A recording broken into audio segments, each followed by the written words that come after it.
Option D आ गया शुक्ला जी का। चलिए देखते हैं क्या उत्तर होना चाहिए इसका। आप भी बताइए मेरे दोस्तों, सभी लोग बताएंगे क्या उत्तर होगा इसका। 2010 में पूछा गया ये सवाल। डी। डी ऑप्शन कहा रोहित जी ने, बिल्कुल ठीक है, वेरी गुड। एक विक्रेता ने दीवार घड़ी 250 रुपए में बेचकर 20% का लाभ कमाया। 250 रुपए में बेच रहा है मेरे दोस्तों। 250 रुपए में बेचने का मतलब 250 क्या है? विक्रय मूल्य, सेलिंग प्राइस है। सेलिंग प्राइस क्या है? 250 रुपीज है। क्या ये बात आपको समझ आ गई? Very good. आगे आगे कहना चाह रहे बेचकर उसने 20% का लाभ कमाया। क्या कहना चाह रहे? 20 वही बात 2 बार लिखी, वो समझ नहीं हाँ आ वही मैं सोच रहा हूँ, कुछ गड़बड़ है। सर इंग्लिश में मतलब 2 बार आ रहा था वो। हिंदी दोनों दोनों में ही है, ऐसे गड़बड़ है। हाँ वही। तो seller made a profit of 20 by selling, और कमाल की बात है उत्तर भी आ गया। What price it? वही मैं देख रहा। एक काम करिए, ऊपर वाला इसको लॉस कर लेते हैं, है ना? जो ऊपर वाला है उसको हम लॉस कर लेते हैं, या लॉस में नहीं बने की बात। सर उसमें खरीदार लिखा ना उसमें। एक सेकंड। एक विक्रेता, अच्छा हाँ ठीक ठीक। एक में खरीदार। एक में से। ओके ओके, हाँ बिल्कुल ठीक कहा आपने, वेरी गुड।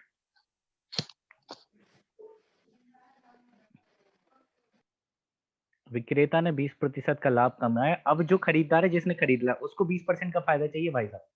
समझिए बात को, बिल्कुल ठीक लिखा है क्वेश्चन, कोई गड़बड़ नहीं है। हाँ सही तो है सर। बस बिल्कुल ठीक है।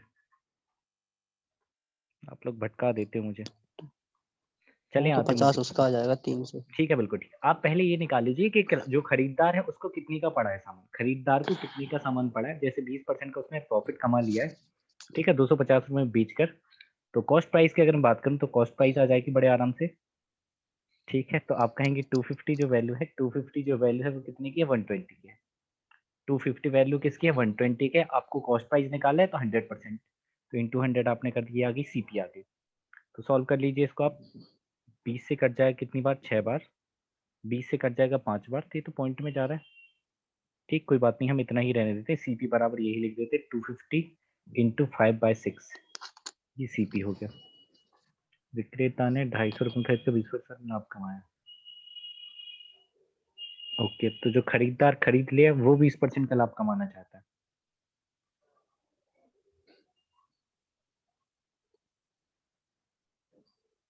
तो इतना क्यों करना है? 250 का डायरेक्ट 120% निकाल हाँ देते हैं। सर यही हाँ, इसकी जरूरत नहीं। क्रम। हाँ वही मैं बात करूँ, कह सीपी निकालने की जरूरत नहीं थी। ये सब क्यों निकालना है? इसकी जरूरत नहीं है।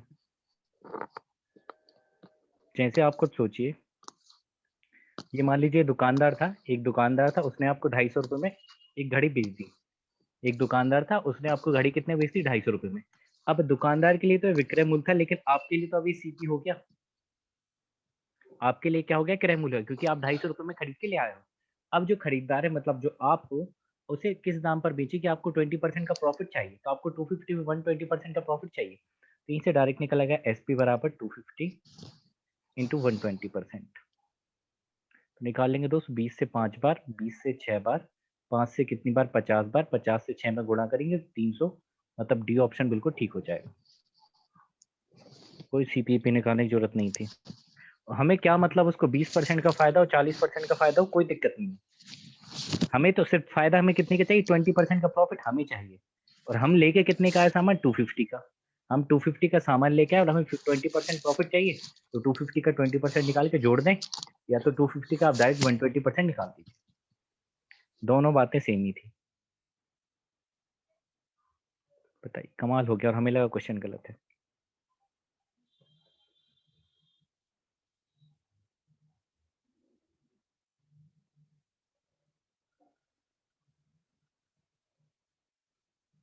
एक सेकंड, इसके जैसे शायद एक छोटा सवाल और होगा। नहीं, इसी को करते हैं पहले।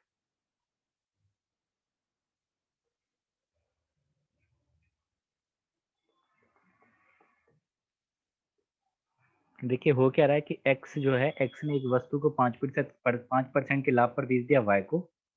फिर y ने क्या करा? उसे 20% के प्रॉफिट पर बेच दिया किसी दूसरे को, मतलब z को। फिर z ने क्या करा? 25% के प्रॉफिट पर p को बेच दिया। और आपसे पूछ रहा है कि p ने अगर इतने रुपए दिए तो x ने कितने रुपए क्रय मूल्य था वो आपको बताना है। तो सक्सेसिव वाला लगा सकते हैं, सक्सेसिव वाला तरीका लगा सकते हैं। देखिए कैसे, बड़ी आसान बात है। आपने कहा 5%, 5% का मतलब होता है 1/20, 1/20, और 20%, 20% का मतलब होता है 1/5, और तीसरी बात कर दो 25%। जब भी ऐसा आ जाए कि एक दूसरे को बेच रहे हो तो आपको यही करना है। 25% का मतलब क्या होगा, 1/4। अब होता क्या है इसमें, जब हम सक्सेसिव वाला तरीका लगाते, सक्सेसिव इंक्रीज वाला तरीका लगाते, तो शुरुआत वाले और लास्ट वाले का आ जाता है, शुरुआत वाले का और लास्ट वाले का, मतलब एक्स का और पी का आप निकाल सकते हो। अगर एक्स और पी से ही रिलेशन पूछा और एक्स और पी का रिलेशन आप डायरेक्ट निकाल सकते हैं। देखिए कैसे, शायद आप कर भी पा रहे होंगे। अगर मैं आपसे ये कह दूं कि 20%, सर ऑप्शन ए। बिल्कुल ठीक है, 20% इसने प्रॉफिट कमाया, इसका मतलब क्या है, 20 का सामान इसने 21 में दिया होगा। 20% मतलब 20 को आप सीपी मान लें, 20 का 5% कितना होता है, एक का उसने फायदा कमा लिया, तो 20 का सामान उसने 21 में दिया। फिर 20% का फायदा हो रहा है दूसरे वाले को, मतलब वो क्या करेगा, 5 का सामान देगा 6 में, तो 5 का सामान उसने दे दिया 6 में। तीसरे वाले की बात करूं तो तीसरे वाला आप कहेंगे 4 का सामान वो कितने का देगा, 5 में, 4 का सामान दे देगा 5 में। अब यदि कुछ कॉमन होता है तो आप उनको काट देते, नहीं होता कॉमन तो कोई बात नहीं, आप डायरेक्ट लिख लें। ठीक है, ये ऑप्शन आ रहा है। कुछ कॉमन होता है तो आप काट देते, आपने कहा कॉमन दिख रहा है तो ये 5 दिख रहा है, ये 5 दिख रहा है, तो आपने काट दिया। 2 से अगर काट सकता था मैं इसको 3 बार, और 2 से काट सकता था मैं इसको 2 बार, तो फाइनली क्या बचा, इन दोनों का गुणा कर देंगे तो 20 और 2 का गुणा करेंगे तो कितना बनेगा, 40। 20 और 2 का गुणा होगा कितना बनेगा, 40, और 21 का 3 में गुणा करेंगे क्या बन जाएगा, 63। अब मैंने क्या बताया, जब आप ये वाला तरीका लगाते हैं तो शुरुआत वाले और एंड वाले का आ जाता है, फर्स्ट वाले का और लास्ट वाले का आ जाता है। तो ये जो 40 है, ये 40 का किसको पड़ा है, शुरुआत वाले को, शुरुआत में कौन था, एक्स। और जो 63 जो पड़ा है वो किसको पड़ा है, लास्ट वाला कौन था, पी। अब आप देख लीजिए आपको किसका दे रखा है, पी का दे रखा है। पी की कीमत आपको दे रखी है कि पी ने 25-20 रुपए का, 2520 रुपए उसने दिए पी ने, आपके हिसाब से दिए 63, तो आप कहेंगे 2520 जो वैल्यू है वो किसकी है, 63 की है, और एक्स का निकालना है, मतलब आपको 40 की वैल्यू चाहिए। तो सॉल्व करने की कोई दिक्कत नहीं, यहाँ से आपको पी की वैल्यू, एक्स की वैल्यू निकल के आ जाएगी। अगर मैं 9 से काट देता हूँ तो 9 से कटेगा 7 बार, 9 से कट जाएगा ना, 5 2 7 2 9, बिल्कुल ठीक है। 9 दूनी 18, 9 8 72, और 7 से कट जाएगी कितनी बार, 40 बार, और 40 का 40 में गुणा करेंगे तो आपका आंसर होगा 16। क्या आप कर सकते हैं ऐसे, या तो फिर वो वाला तरीका था, आप शुरुआत वाले को 100 मान लो कि एक्स ने 100 में पढ़ा, फिर उसने 5% के लाभ पर बाय को बेच दिया, वाई को 105 में पढ़ा, फिर आप 20% पे ये वाई बेच रहा है तो 105 के 20% निकाल के आप जोड़ देंगे तो इतने में जेड को पड़ जाएगा 126। 126। फिर 126 का 25% निकाल देंगे तो वो पी में पड़ जाएगा, कितना आ रहा है, 157.5। 157.5। ऐसे कर सकते थे आप, एक तरीका ये भी था, अगर आपकी कैलकुलेशन थोड़ी ठीक ठाक है तो। मेरी नहीं है तो मैं ऐसे ही करता हूँ, बाकी आप देख लें अपना क्या करना था, मतलब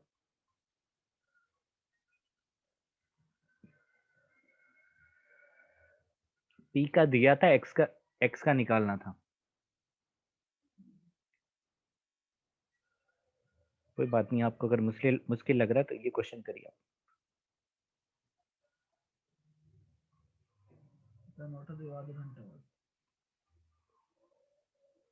ए ने बी को 15% के लाभ पर एक खिलौना बेचा, बाद में बी ने यही खिलौना 20% के लाभ पर बेच दिया और 552 रुपए का लाभ कमाए, तो ए ने खिलौने के लिए वास्तव में कितना भुगतान किया था।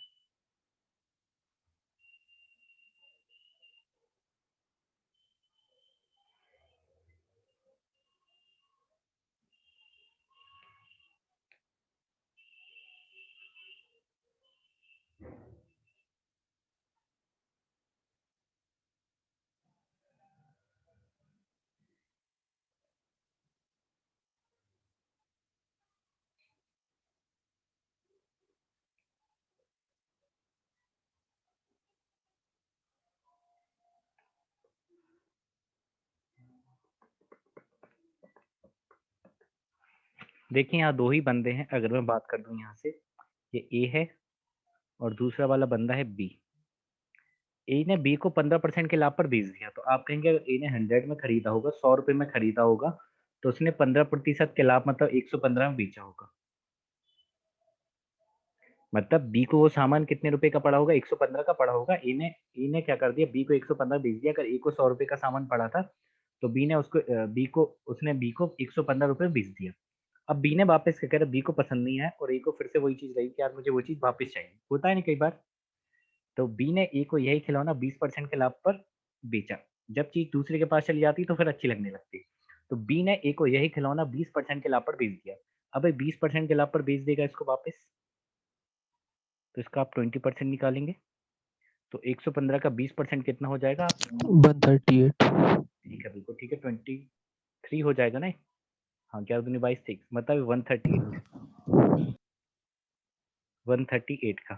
तो अब यहाँ पर ये कहना ये चाह रहा है कि 552 रुपए का लाभ कमाया किसने? बी ने। 552 रुपए का लाभ कमाया किसने? बी ने। तो मुझे एक चीज बताइए कि बी को ये सामान लाया कितने का तब? बी को ये सामान कितने का पड़ा था? तो आपका जवाब होगा बी को 115 का पड़ा था और बी ने 138 में टिका दिया। 115 का लेके उसने 138 रुपए में टिका दिया, इसका मतलब बी का फायदा। पूरा जीवन फायदे नुकसान से भरा है। अगर मैं बी के फायदे की बात करूं तो Sir, option A. ठीक है, बिल्कुल ठीक है। बी के फायदे की बात करें तो कितना हो रहा है? 15 और 8 23 का फायदा हो रहा है 23 का, है ना। देखो 115 का उसको मिला था और 123 में वो बेच रहा है, 138 में बेच रहा है। तो 115 का सामान यदि वो 138 में बेच रहा है तो 15 और 8 कितना? 23 का फायदा हो रहा है। और क्वेश्चन के अकॉर्डिंग हो रहा है 552 का। तो आप कहेंगे जो 23 यूनिट है वो वैल्यू है किसकी? 552 की। या तो मैं से निकाल दो या 23 यूनिट बराबर 552 बता दो। तो यहाँ से 1 यूनिट बराबर कितना हो जाएगा? 23 दूनी 46 और कितना बच जाएगा? 4 5 9, 23 चौके 92। 1 यूनिट की वैल्यू कितनी आ गई? 24। क्या ये बात आपको समझ आ गई? 1 यूनिट की वैल्यू कितनी आ चुकी? 24 आ चुकी। 1 यूनिट यदि 24 के बराबर है तो आपको पूछा है कि ए ने वास्तव में खिलौने के लिए कितना भुगतान किया था। तो ए ने 100 ही रुपए तो दिए थे शुरुआत में।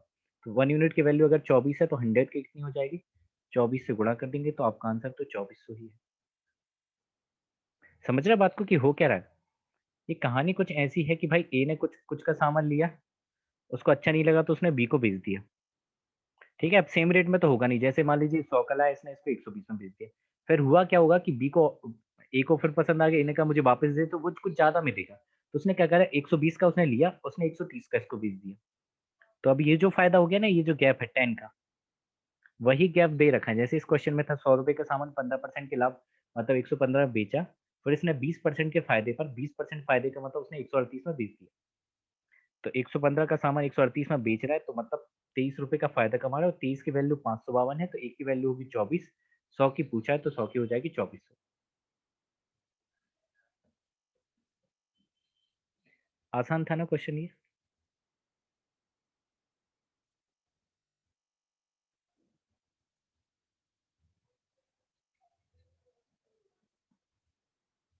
देखिए ऐसा क्वेश्चन जब भी आ जाए तो उसको उल्टा पढ़ा करिए तो ज्यादा आसानी होगी। आप आसानी से कर पाएंगे अगर इस क्वेश्चन को उल्टा पढ़ेंगे तो। देखिए कैसे बताता हूँ मैं। किसी वस्तु को एक निश्चित मूल्य पर बेचा जाता है, वेरी गुड। यदि उस वस्तु को इस मूल्य के 80% पर बेचा जाता, मतलब पहले जितने पे बेच रहा था, अगर हम उसके 80% पर बेचे तो 10% की हानि होती है। बी आ रहा है, ठीक है। जो 80% पर बेचा जाता है तो क्या हो रही? 10% की हानि हो रही। तो उस वस्तु को उसके वास्तविक बिक्री मूल्य पर बेचा जाता, तो लाभ प्रतिशत बताना है। तो बड़ी आसान बात है, हम इसको उल्टा पढ़ते हैं। उल्टा पढ़ने का मतलब मैं इसको ऐसे पढ़ूंगा कि 10% की हानि हो रही है। यहाँ से मैं पढ़ना स्टार्ट करूँ कि 10% की हानि होती। 10% की हानि कब हो रही है? जब उसको 80% कीमत पर बेचा जा रहा है। उल्टा मैं पढ़ रहा हूँ उसको कि उसको 10% की हानि हो रही है। तो 10% की हानि कब होगी? जब वह उसके पुराने वाले मूल्य से 80% पर बेचेगा तो 10% हानि का मतलब आप मुझे बताएंगे क्या मतलब है? 10% लॉस का। 10 की चीज 9 में बेच रहे। बिल्कुल ठीक है। या मैं ऐसे कह सकता हूँ 100 का सामान कितने बेच रहा हूँ? मैं 90 में बेच रहा हूँ, है ना। ऐसे ही कह सकते हैं हम। 10% हानि के लॉस का मतलब ये होगा कि हम 100 का सामान कितने बेच रहे हैं? 90 में। या 10 का सामान 9 में बेच रहे हैं। अच्छा, 10 का सामान जब 9 में बेच रहे हैं तो क्या होता है? 80% का लॉस हो, मतलब 80% 10% का कीमत पर लॉस हो बेचा रहा है जाए। ना उसको। हाँ ठीक है, 10% का लॉस हो रहा है, मतलब जब मैं उसको 90 में बेच रहा हूँ, 90 में बेच रहा हूँ तो मैं उसकी सीपी के 80% पर बेच रहा हूँ, या जो भी मूल्य था उसका 80% है। तो मैं ऐसा कह सकता हूँ ये जो 90 जो है वो 80 की वैल्यू है। क्या हम ऐसा कह सकते हैं कि 90 जो है वो 80 की वैल्यू है? या रुक जाओ, उसको दूसरे तरीके से बता दूं। क्रय मूल्य के 80% पर बेचता हूँ।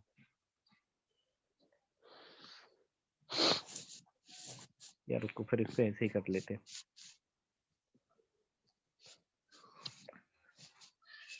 क्या 80% पर बेच दूँ। ओके, अगर ओरिजिनल प्राइस 100 मान लूँ मैं और 80% मतलब मैं 80 में बेचूं, तो 80 में बेच रहा हूँ तो मुझे 10% का लॉस हो रहा है ना। शुरुआत में देखो ये भी सेलिंग प्राइस है, पहली बात तो ये 100 भी सेलिंग प्राइस है और 80 भी सेलिंग प्राइस है, दोनों ही विक्रय मूल्य है। ये पहले वाला विक्रय मूल्य है और ये बाद वाला विक्रय मूल्य है।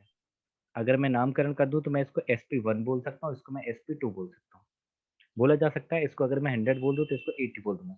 ये पहला वाला विक्रय मूल्य था और ये बाद वाला विक्रय मूल्य है। और हमें ये बता दिया है कि जब मैं 80% बेचता हूँ, मतलब जब मैं 80 में बेच रहा हूँ तो मुझे 10% लॉस हो रहा है, जब मैं 80 में बेच रहा हूँ तो मुझे क्या हो रहा है, 10% की हानि हो रही है। तो मुझे बताइए क्या ये 90% की वैल्यू है? 10% लॉस का मतलब क्या होगा? क्या ये 90% की वैल्यू है? बताइए। 10% की हानि हो रही है, 10% हानि का मतलब क्या है कि मैं उसको 90% में बेच रहा हूँ। तो जो 80 जो वैल्यू है वो किसकी है? 90 की है। कह सकते हैं दोस्तों 10% हानि का मतलब 90 में बेच रहा हूँ, 90 में बेच रहा है मतलब 80 का जब बेच रहा हूँ तो 10% हानि हो रही, मतलब 90 में बेच रहा हूँ। तो 80 जो वैल्यू है वो 90 की है। आपको निकालना है सीपी, मतलब आपको 100 की वैल्यू चाहिए तो आप कर देंगे 100 से गुणा। तो ये आपका क्रय मूल्य निकल के आ जाएगा, एक्चुअल क्रय मूल्य निकल के आ जाएगा। तो निकाल लीजिए, 0 से 0 कट हो जाएगा, बाकी आ जाएगा 800/9। ये आ गया आपका सी। क्रय मूल्य आपका आ चुका है 800/9। अब क्या कह रहा है, यदि उसको वास्तविक बिक्री मूल्य पर बेचा जाता है तो लाभ प्रतिशत ज्ञात कीजिए। मुझे बताइए वास्तविक विक्रय मूल्य कितना है? 100 है। वास्तविक विक्रय मूल्य कितना है? 100 है, क्योंकि जो शुरुआत में था वही हमारा वास्तविक क्रय मूल्य था। तो हम रेशो निकाल देते हैं एसपी और सीपी का। अगर मैं सीपी की बात कर दूं और एसपी की बात करें तो सीपी कितना है? 800/9। और एसपी की अगर बात की जाए तो एसपी कितना है? 100 है। तो एक काम करिए, आप 100 से इसको काट दीजिए 8 टाइम्स और यहाँ पर 9 इधर चला जाएगा, तो सीपी और एसपी का अनुपात क्या हो जाएगा? 8:9। क्या क्रय मूल्य और विक्रय मूल्य का अनुपात 8:9 होगा? तो आपका जवाब होगा हाँ, बिल्कुल होगा। 8 का सामान यदि आप 9 में बेच रहे हो तो 1 का आपको फायदा हो रहा है कितने पर? 8 पर। 1 का प्रॉफिट हो रहा है 8 पर इंटू 100। तो आपका आंसर 12.5। 12.5%। थोड़ा ठीक सवाल था, इसको एक बार और आप देख लेना तो आपको और बेहतर तरीके से समझ आ जाएगा। 80% पे बेच रहे थे, मतलब 100 का सामान 80 में बेच रहे हैं। जब 80 में आप बेच रहे हो ना तो 10% लॉस हो रहा है, 10% की हानि हो रही है। 10% की हानि का मतलब ये है कि जो 80 जो वैल्यू है वो 90 की है।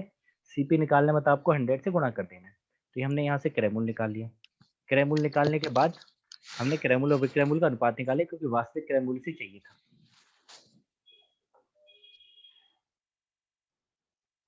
आगे बढ़े दोस्तों, थोड़े आसान सवाल भी लेके आते हैं।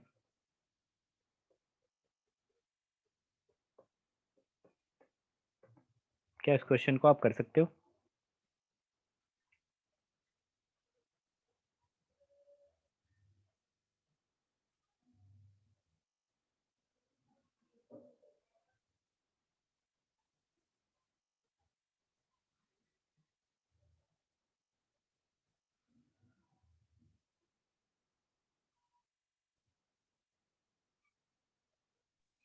Option C. ठीक है,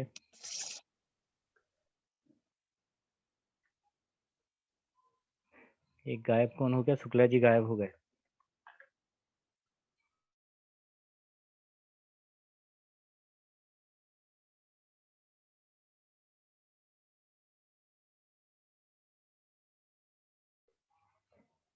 देखिए मैंने आपको कितनी बार बताया, जब भी बात रेशो पूछे या परसेंटेज में पूछे, रेशो या परसेंटेज पूछे तो आपको एक्चुअल वैल्यू से कोई लेना देना नहीं होता है। सेम यहाँ भी है, आप पढ़िए क्वेश्चन को, आप खुद समझ आएगा। रेनू ने एक वस्तु को, रेनू ने क्या किया, 1240 रुपए में खरीदी। वेरी गुड, खरीद ली, अच्छी बात है। और उसे 25% के घाटे पर बेच दी। ठीक है, 1240 का लेके आई वो और 25% के लॉस पर उसने बेच दी। उसके बाद 5। जितना हाँ ठीक है, उसके बाद जितना भी उसके पास आ गया ना, तो उस राशि से उसने क्या करा, एक वस्तु और खरीद ली। जितने रुपए आ गए थे उससे उसने एक सामान और खरीद लिया और उसको 40% के प्रॉफिट पर बेच दिया। उसके बाद आपको बताना है कि रेनू को कुल मिलाकर कितने प्रतिशत लाभ हुआ। क्या इसमें ऐसा पूछा है कितने रुपए का लाभ हुआ? ठीक है, सीआरएस सभी का बहुत बढ़िया। ठीक, 5%, बिल्कुल ठीक है। Very nice. ओके, तो कहीं भी इन्होंने ये नहीं कहा कि कितने रुपए का, ऐसा कुछ कहा नहीं। जब ऐसा कहा ही नहीं तो फिर हम डायरेक्ट परसेंटेज पर ही आते। तो दो बातें हैं यहाँ से, देखिए हमेशा दो ही बातें होंगी उसके इनकार की। 25% का मतलब होगा 1/4 और 40%, 40% का मतलब क्या होता है 2/5। अब जैसा कह रहा है वैसा आप कर दीजिए। तो उन्होंने पहले कह दिया 25% घाटे पर। घाटे पर मतलब 4 का सामान उसने 3 में बेचा होगा। ऐसे हुआ अगर मैं 4 मान लूँ सीपी है, 1 की हानि मतलब मैं 3 में बेच रहा हूँ। सिमिलरली 40% का प्रॉफिट हो रहा है। 40% प्रॉफिट का मतलब क्या होगा, 5 का सामान 7 में बेचूंगा। 5 का सामान में कितने बेच दूंगा, 7 में बेच दूंगा। अब इसके बाद इसका गुणा कर लीजिए। तो 4 से 5 में गुणा होगा 20 और 3 से 7 में गुणा होगा तो कितना होगा 21। तो आपको समझ आ गया ये 20 क्या है सीपी और 21 क्या है एसपी। यहाँ लिख देता हूँ मैं सीपी एसपी, क्रय मूल्य और विक्रय मूल्य। तो 20 का सामान जब आप 21 में बेचने लग जाओगे, 20 का सामान जब आप 21 में बेचने लग जाओगे तो आप 1 का फायदा कमाओगे। 1 का प्रॉफिट कितने पर, 20 पर इंटू 100। तो 1/20 का मतलब क्या होता है 5%। वेरी इजी, आगे बढ़े। अब इसको तो जल्दी से कर सकते हैं ना, इतनी उम्मीद रख सकता हूँ मैं आपसे।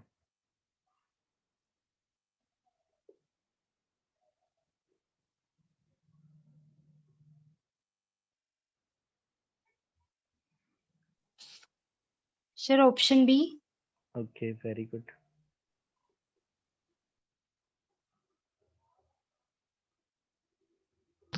Yes, sir. Option B.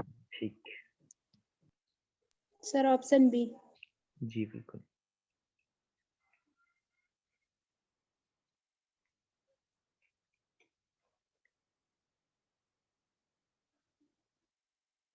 आज तूफान नहीं है, आज सब शांति से है।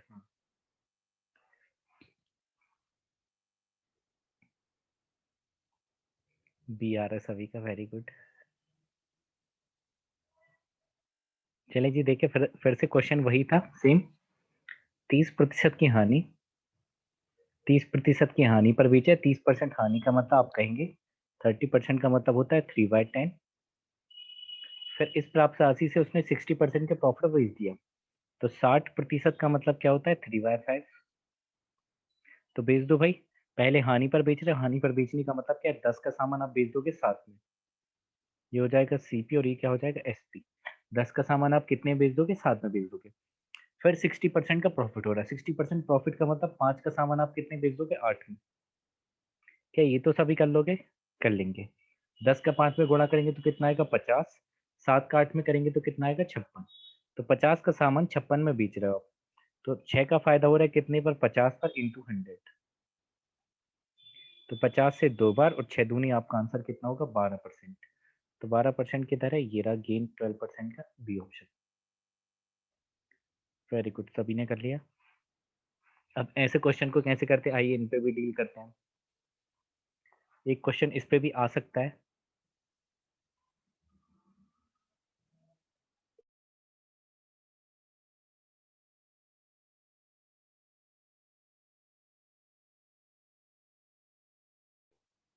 बहुत सारे तरीके, एक डायरेक्ट वाला मेथड है, एलिगेशन भी लगा सकते हैं।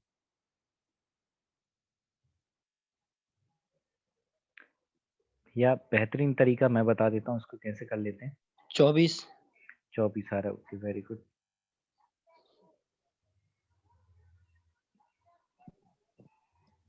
सर रिमेनिंग को कॉस्ट प्राइस पे बेचेगा, मतलब ना लॉस ना घाटा, बिल्कुल ठीक। मतलब ना प्रॉफिट ना लॉस। तो यस, फिर 24% होगा, सी ऑप्शन। चलिए अच्छा मुझे एक चीज बताइए, जैसे अगर मैं 100 रुपए का सामान लेके आ रहा हूँ, 100 रुपए का यदि मैं कोई सामान लेके आ रहा हूँ और मैं कह रहा हूँ 100 में ही मैं बेच रहा हूँ, 100 में ही बेच रहा हूँ, 100 का सामान लेके, ऐसे होता नहीं कभी। 100 का यदि सामान लेके यदि आप 100 में बेच रहे हो, बी ऑप्शन बिल्कुल ठीक है। 100 का सामान लेके यदि हम 100 में बेचते हैं तो इसका मतलब क्या होगा, नो प्रॉफिट नो लॉस। मतलब मैं प्रॉफिट कितने कमा रहा हूँ 0%। ऐसे ही तो हम कहेंगे ना, 0% का प्रॉफिट हो रहा है। अच्छा एक चीज और, अगर कोई सामान खराब हो गया, जैसे मान लीजिए मैं 100 रुपए का कोई सामान लेकर और ये खराब हो गया, तो मुझे क्या होगा बताइए। 100 का लॉस। 100 का लॉस हो जाएगा, मतलब मैं कहूंगा कि 100% का लॉस हो जाएगा तो हम माइनस लिख देंगे आप। ये बात याद रखना, जब कोई सामान खराब हो जाता है इसका मतलब 100% आपको लॉस हो गया, पूरे ही आपके पैसे चले गए, डूब गए। ये बात याद रखेंगे। अब ये क्वेश्चन आसान है, देखिए कैसे।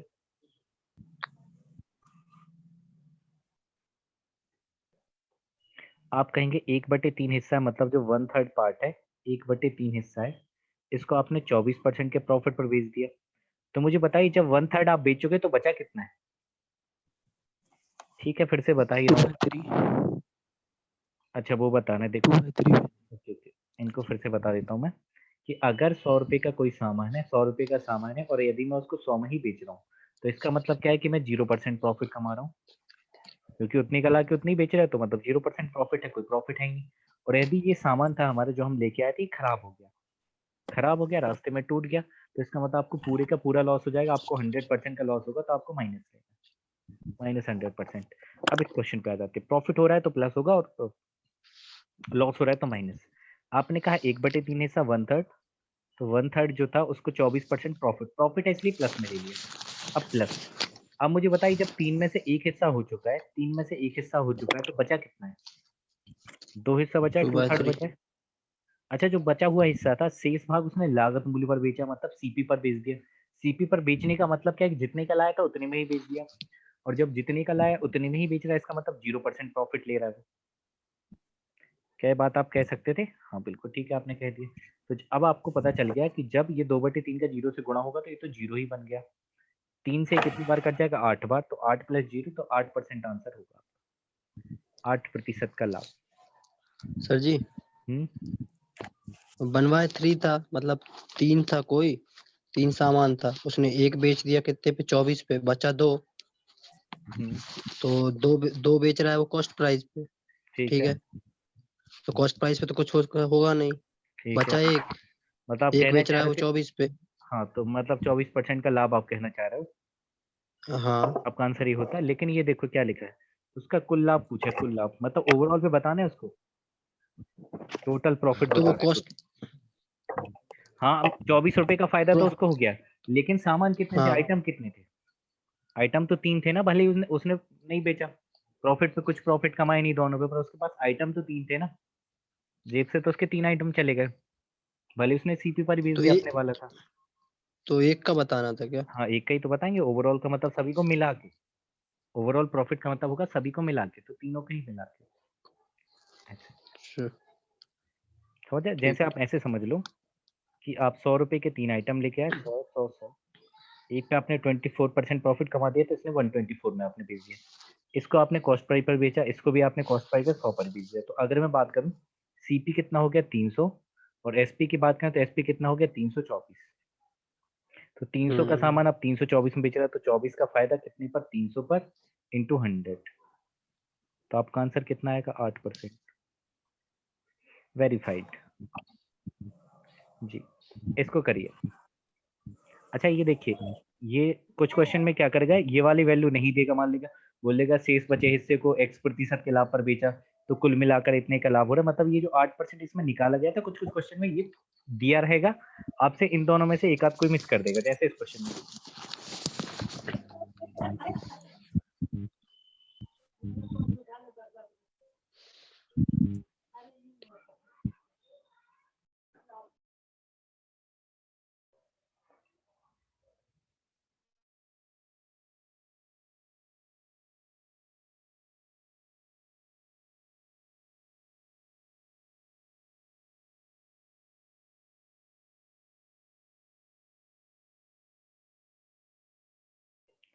लॉस है, हानि है, इसका मतलब माइनस आपको लेना है।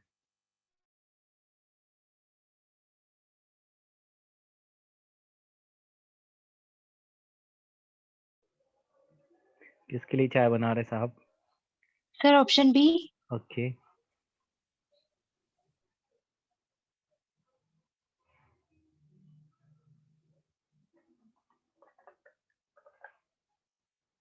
धन्यवाद, थैंक यू।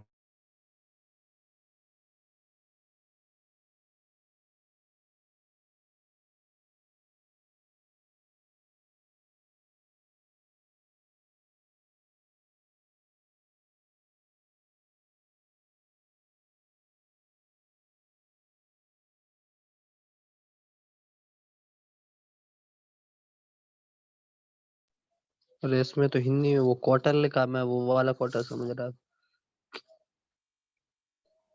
यार तो आप हिंदी पढ़ते हैं इंग्लिश पढ़ते हो? जब हिंदी में कुछ गलत अरे लिखा सर रहता है तो आप इंग्लिश, हिंदी पढ़ने लगते हो, जब इंग्लिश में गलत होता है तो आप इंग्लिश अरे पढ़ने सर लगते शॉपकीपर सेल्स है ना क्वार्टर, तो मेरे को लगा वो वाला होगा। हो।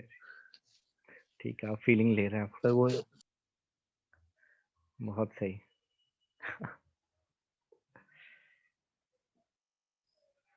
क्वार्टर ऑफ हिज गुड्स का मतलब 1/4। 1/4 ही तो होता है यार केडी भाई, आप भी। लॉस ऑफ 10%, क्वार्टर का मतलब 1/4 जो है 1/4 हिस्सा है, उसको 10% की हानि पर मतलब -10%। प्लस जब 1/4 हो चुका है तो बचा कितना है? 3/4। 3/4, वेरी गुड। क्वार्टर खत्म होने के बाद कितना बचा है? 3/4 बचा है, इंटू। इसको ये कह रहा है किसी लाभ पर बेच दिया, नहीं पता कितने पर बेचा तो आपने एक्स मान लिया। ओवरऑल जो हो रहा है, वो 12.5% का लाभ हो रहा है। तो 12.5% को हम लिख सकता हूँ 25/2। लिख सकता हूँ 25/2%। लिखी थे मैंने, यस, लिख सकते हैं आप। 12.5% को मैंने लिख दिया 25/2। इधर ओवरऑल लिखा जाएगा, इधर जो अलग अलग हो रहा है।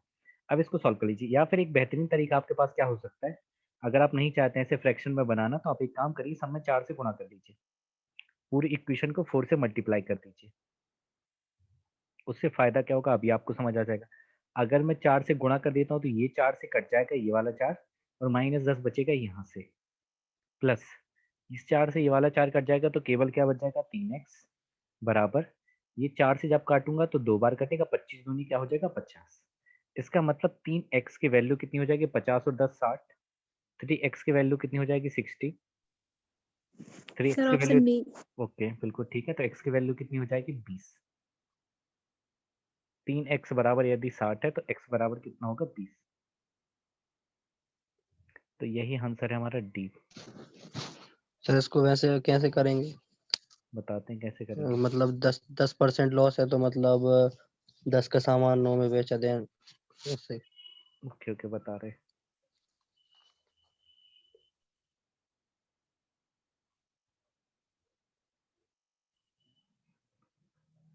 एक चौथाई हिस्सा, मतलब 4, अगर टोटल पार्ट 4 थे उसके पास, तो उसमें से एक उसने बेच दिया 10% के लॉस पर, मतलब उसको 10 रुपए का लग गया घाटा। बची हुई 3 पार्ट हैं, उसने मान लिया x% पे, तो यहाँ मान लो 3x आ जाएगा, जो भी होगा वट एवर, कोई दिक्कत नहीं।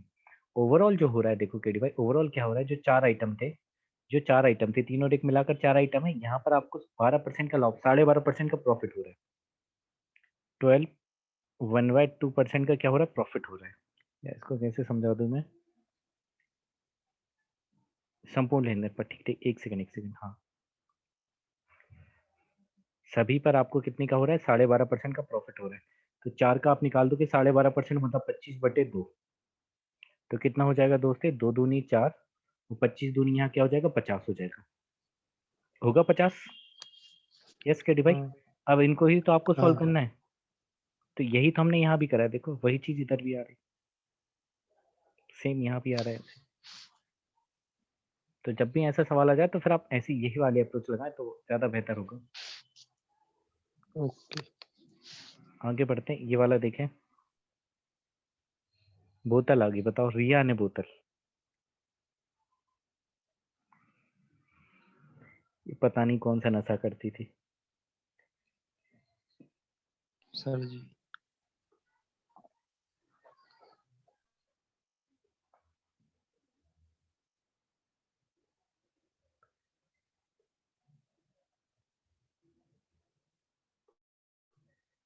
क्या विमल का?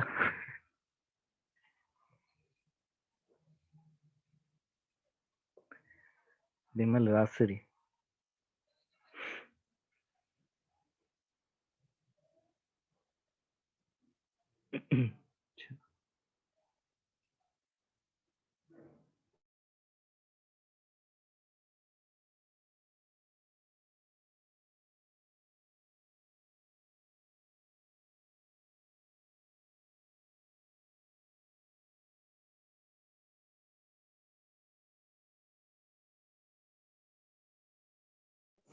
Sir option B. Option B.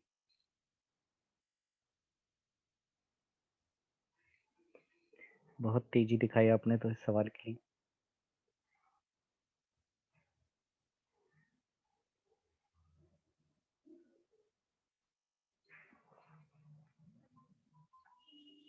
रिया ने सर ऑप्शन सी। ठीक है, देखते हैं क्या उत्तर होगा इसका। रिया ने 3 बोतलें 250 रुपए प्रत्येक के हिसाब से खरीदी। ओके, मतलब सभी का कॉस्ट प्राइस क्या था, सेम था। उसने एक बोतल को 10% के हानि पर बेच दिया और पूरे सौदे पर उसको 16% का लाभ कमाने के लिए शेष बोतलें कितने प्रतिशत लाभ पर बेचनी चाहिए।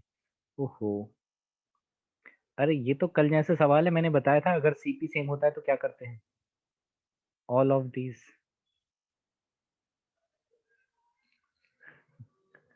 मैंने एक चीज आपको कल एक क्वेश्चन करवा रहा था, वहां पर मैंने एक क्वेश्चन बताया था आपको, एक पैटर्न मैंने बताया था, अगर सीपी सेम हो जाते तो देखो 250 में प्रत्येक के हिसाब से खरीदी।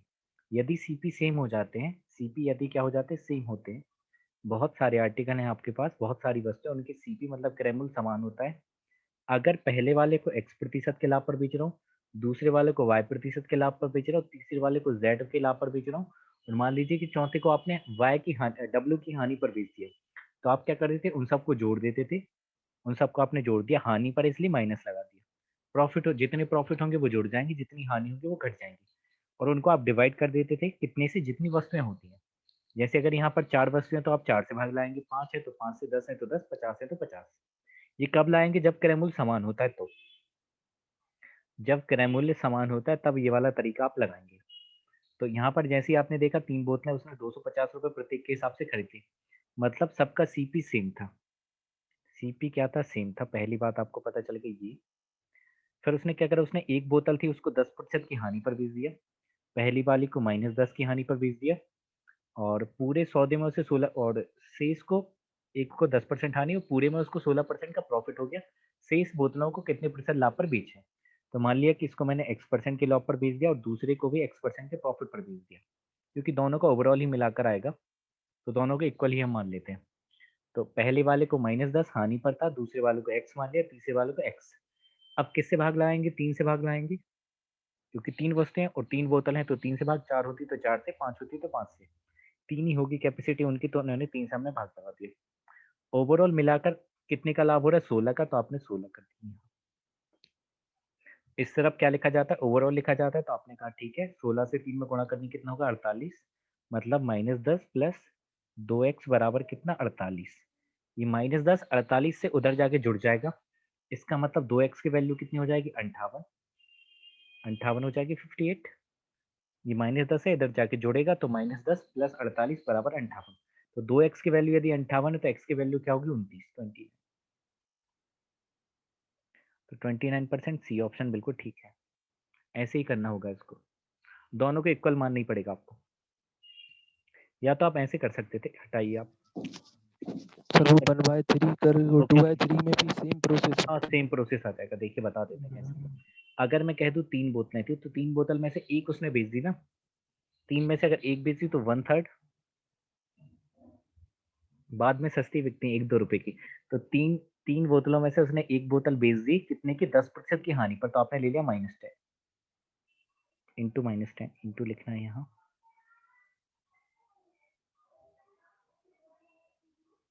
इंटू कर दिया -10 प्लस, जब वो 3 में से एक बोतल बेच चुकी तो आपके पास, उसके पास बची कितनी है, 2 बची। 3 में से एक बेच चुकी तो बची कितनी है, तो 2/3 बची है, 2/3 बच गई, इसको नहीं पता कितने प्रतिशत के लाभ पर, तो आपने x मान लिया, प्रॉफिट पर बेचना इसलिए आपने प्लस लिया और x मान लिया, और मिलाकर ओवरऑल जो हो रहा है वो कितने का लाभ हो रहा है, 16 का हो रहा है, तो आपने यहाँ लिख दिया 16। अब एक काम करिए, आसान बनाने के लिए, क्या पूरे इक्वेशन में 3 से गुणा कर दूं, पूरे इक्वेशन को क्या हम 3 से गुणा करके आसान बना लें, यस बना सकते हैं। 3 से आप गुणा करेंगे तो ये 3 से 3 कट जाएगा, तो यहाँ बचेगा -10, ये वाले 3 से ये वाला 3 कट जाएगा, तो यहाँ क्या बचेगा, 2x, और 16 तिया कितना हो जाएगा, 48। फिर 10 इधर जाके जुड़ जाएगा, इसका मतलब फिर से 2x की वैल्यू तो 58 ही होगी, और x बराबर तो 29 ही आना है, चाहे कोई भी तरीका आप लगा दीजिए, क्योंकि तरीके बदल देने से क्वेश्चन का आंसर नहीं बदलता है। क्या आप समझ पा रहे हैं, ये मैंने इसलिए बता दिया, स्पेसिफिक टाइप इसलिए था ये, क्योंकि इसमें सीपी सेम था, बाकी ये वाला तरीका तो हर जगह लगेगा ही, अगर सीपी सेम हो जाता है तो आप ये वाला तरीका भी लगा सकते हैं।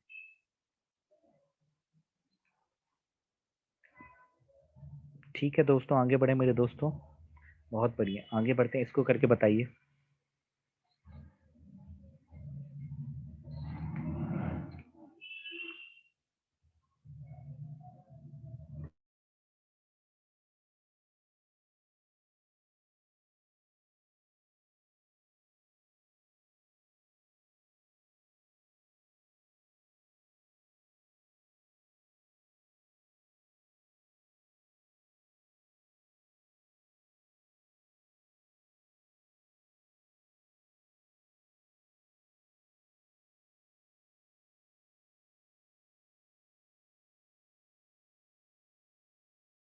Sir option A.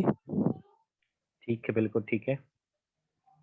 देखिए, दो तरीके से कर सकते हैं, दो नहीं बल्कि 3 एलिगेशन भी आप इस पे लगा सकते हैं। पिछले वाले में भी एलिगेशन लग जाता बड़ी आसानी से, इसमें बता देता हूँ मैं। एलिगेशन इसमें बता देता हूँ, फिर आप बाद में उस पर भी ट्राई कर लेंगे। तो दो तरीके बल्कि मैं बता देता हूँ आपको यहाँ फिलहाल इस क्वेश्चन के करने के। तो 120 क्विंटल दुकानदार ने क्या किया, गेहूं खरीद लिया, वेरी गुड। इस गेहूं के 20% भाग को, तो 20% का मतलब क्या 1/5 होता है? 20% का मतलब क्या 1/5 होता है? Yes sir. ठीक है, बिल्कुल ठीक है। मतलब जो 1/5 था, यस 1/5 हिस्सा था, उसको 25% की हानि पर बेच दिया, मतलब -25। हानि है इसलिए माइनस, अगर लाभ होता तो प्लस। अब यदि वो 1/5 हिस्सा बेच चुका है, 5 में से एक बेच चुका है, तो बचा कितना होगा 4/5। 5 में से यदि वो एक बेच चुका है तो बचा कितना होगा 4/5। तो उसको कितने प्रतिशत के लाभ पर बेचे, शेष को कितने प्रतिशत के लाभ पर बेचे, मतलब आपने एक्स मान लिया, और ओवरऑल जो हो रहा है कुल मिलाकर लाभ हो रहा है कितने का, 25 का। तो क्या आप यहाँ से पूरे इक्वेशन में 5 से गुणा करके आसान बना सकते हैं? यस, कर सकते हैं। 5 से गुणा करके आसान बना लेते हैं आप। ठीक है, 20% ले लिया, कोई बात नहीं। 20% भाग था ना, पार्ट था, 20% तो पार्ट ही था। लॉस 25 नहीं था। वो सर हाँ मैंने वो लॉस को 20% ले लिया। ठीक, कोई बात नहीं। अब 5 से इसमें गुणा कर देंगे 5 में, तो 5 से पार्ट कट जाएगा, ये बचेगा -25। और 5 से ये 5 कट जाएगा, तो यहाँ क्या बचेगा +4x। और 25 से 5 में गुणा करेंगे तो कितना बच जाएगा 125। अब आपको पता है 25 माइनस का है, इधर जाके 125 से जुड़ जाएगा। जुड़ जाएगा तो 125 और 25 कितना होगा 150। तो 4x की वैल्यू है 150। तो x की वैल्यू क्या 150/4 है। 150/4 का मतलब क्या होता है 75 का और आधा कर देंगे तो 37.5%।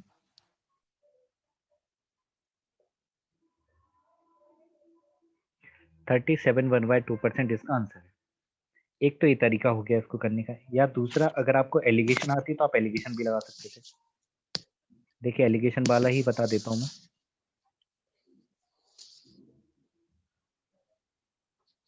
एलिगेशन वाला तरीका भी देख लेते हैं। देखिए, 20% भाग का मतलब क्या है 5 में से एक। 20% भाग का मतलब क्या है 5 में से एक। तो जो 5 में से एक जो पार्ट था, और बचा वाला रिमेनिंग कितना है 4। शुरुआत वाला कितना है 1, और रिमेनिंग वाला बचा कितना है 4 है। जो एक वाला हिस्सा है, मतलब जो 20% है, उसको उसने बेचा 25% के प्रॉफिट पर, लॉस पर बेचा है। तो लॉस है इसलिए आपने लिख दिया -25। यहाँ पर आपको नहीं पता कितने के प्रॉफिट पर, तो आपने लिख दिया एक्स। और ओवरऑल जो मिलाकर हो रहा है, ओवरऑल जो मिलाकर हो रहा है मेरे दोस्तों, ओवरऑल उसको 25% का क्या हो रहा है, लाभ हो रहा है। तो आगे 25 लाभ हो रहा है, इसलिए आपने प्लस ले लिया। और एलिगेशन में आपको एक बात पता है मेरे दोस्तों, कि जो रेशो ऊपर होता है वही रेशो नीचे भी होगा। अगर ऊपर अनुपात 1:4 का, इसका मतलब नीचे भी अनुपात 1:4 का होगा। क्या ये बात आपको पता है? यदि ऊपर अनुपात 1:4 है तो नीचे भी अनुपात 1:4 का होगा। अब देखिए मेरे दोस्तों, 25 में से 25 को घटा देंगे, 25 में से 25 को घटा देंगे तो 25 माइनस, और -25 और है, तो 25 और 25 जुड़ जाएगा तो कितना हो जाएगा 50। तो मुझे बताइए मेरे दोस्तों, यदि 50 यूनिट की 4 जो वैल्यू है वो 50 की है, 4 यूनिट की वैल्यू यदि 50 है तो 1 की कितनी हो जाएगी? 12.5 हो जाएगी क्या? देखिए, 4 4 की वैल्यू यदि 50 है, 4 4 यूनिट की वैल्यू यदि 50 है, तो 1 की कितनी हो जाएगी 12.5। तो क्या मैं इस 1 की जगह 12.5 लिख सकता हूँ? लिख सकते हैं आप 12.5। अब आपको पता है आपने इसमें से इसको घटाया तो ये आया। अब इसमें से इसको घटाएंगे तो 12.5 आएगा। इसका मतलब x माइनस 25 करूंगा तो 12.5 आना चाहिए। तो 25 उधर जाके जुड़ेगा तो x की वैल्यू फिर से कितनी आ गई 37.5। तो तरीके तो आप कोई भी लगा दो, आंसर तो यही आना है। या ये भी बेहतर तरीका था, अगर आप एलिगेशन से सोच सकते हो तो वो भी एक बेहतरीन तरीका हो सकता है। सर जी 20 और 80 करके कर सकते थे ना। कर सकते हैं, कोई दिक्कत नहीं, बाद में रेशो तो वही आएगा ना। 1:4 ही रहेगा रेशो।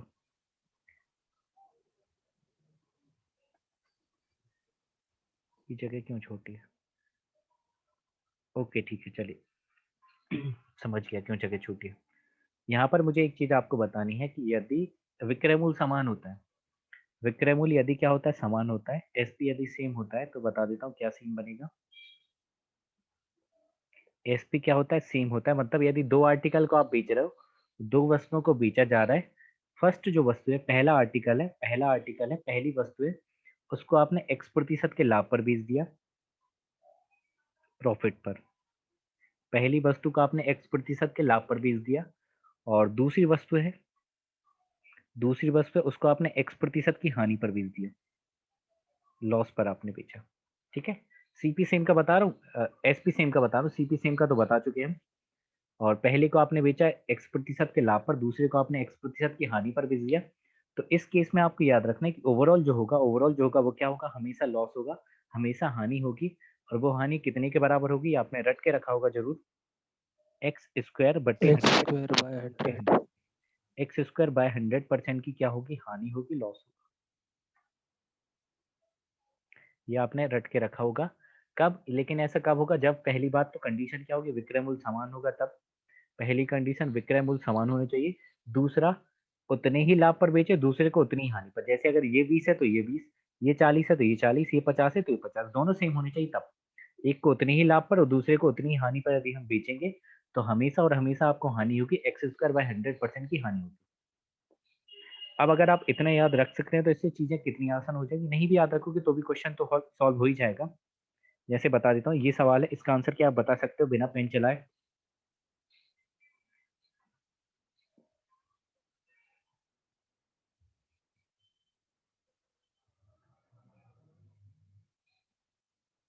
Option A. ओके,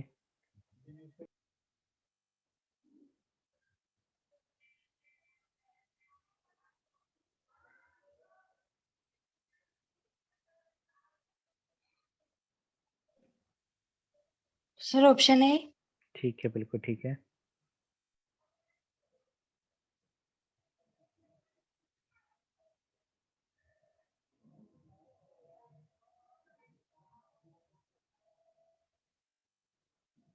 ए आएगा सर।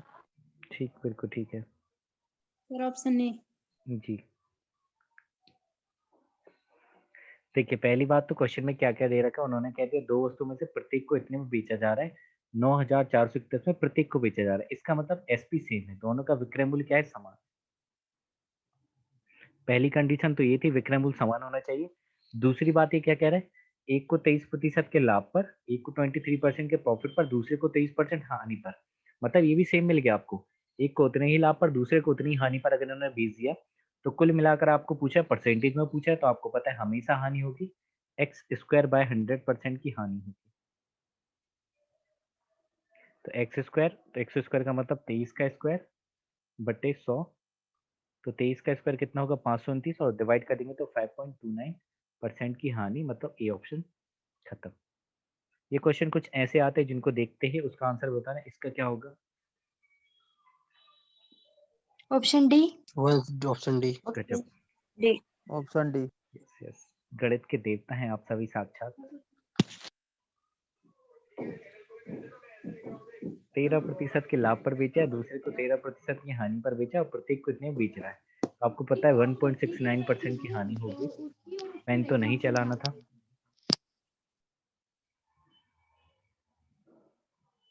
ठीक है, समझ गए सभी। अगला सवाल, इसका आंसर बताइए क्या होगा।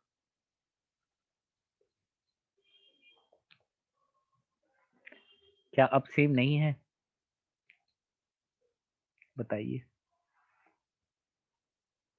अब तो सेम नहीं है। हाँ, पर रेलवे में ऐसा सवाल नहीं पूछा, रेलवे में यही क्वेश्चन पूछा है कि सेम होता है तो। ये तो मैं नहीं सर पूछा। जी वो कर सकते हैं x plus y plus x y upon 100। नहीं,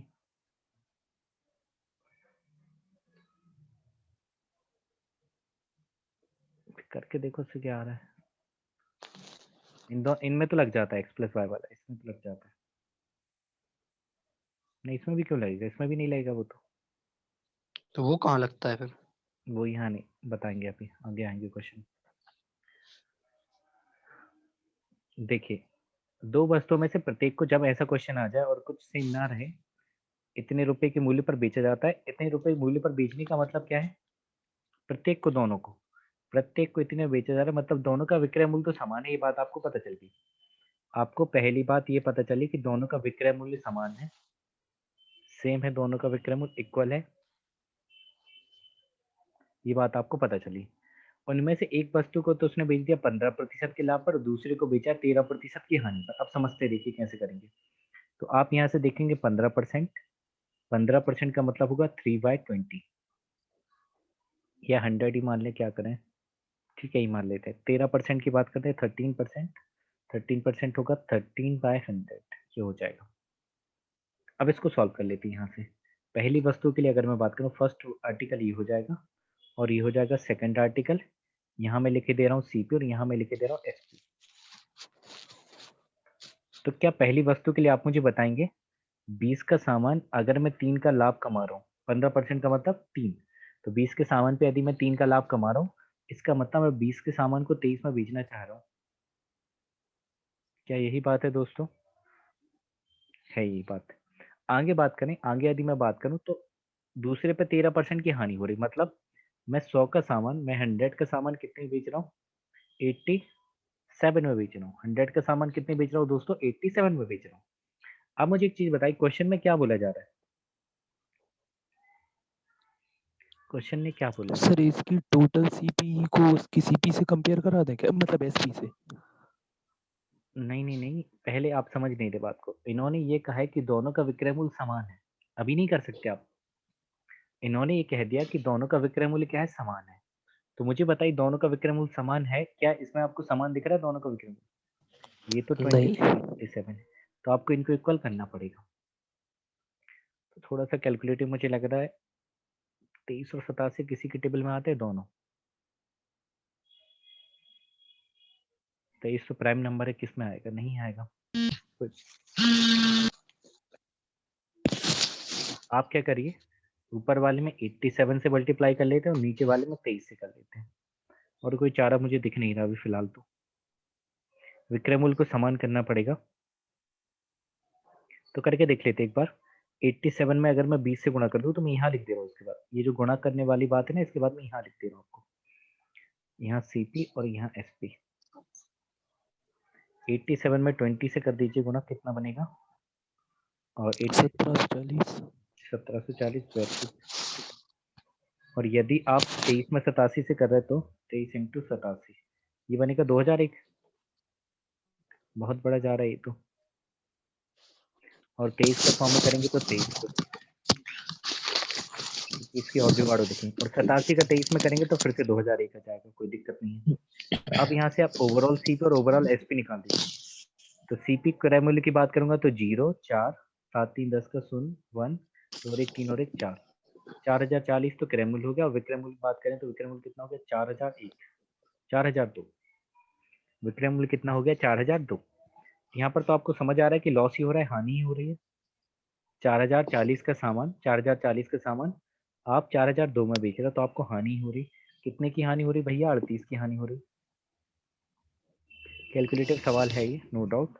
38 का आपको क्या हो रहा है? लॉस हो रहा है। 4040 में से अगर मैं 4002 घटा दूं तो 38 आएगा। और नीचे लॉस हो रहा है 4040 पर इंटू 100। इसको सॉल्व करना पड़ेगा। 0 से 0 और 2 से काट दें तो कितनी बार कट जाएगा? 202 बार। और 2 से कट गया 5 बार। 2 से काट दूं तो 101 बार और 2 से कट गया 19 बार। तो 19 पंचे क्या हो गया? 95। 95/101% की हानि हो रही। मतलब मुझे एक बात बताइए, अगर यहाँ 101 होता तो 1 आता, 1 से क्या कम आएगा? 1 से कम आएगा ना, क्योंकि क्या है इनका, यस क्या है सर। न्यूमरेटर जो है, अंश जो है वो हर से क्या है? छोटा है।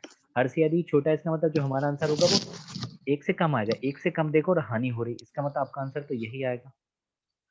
आपको नहीं कैलकुलेट करना कि 95/1 से क्या होगा, बस आपने देख लिया 0.1 से कम आ रहा है और हानि हो रही, तो आपका आंसर यही होगा।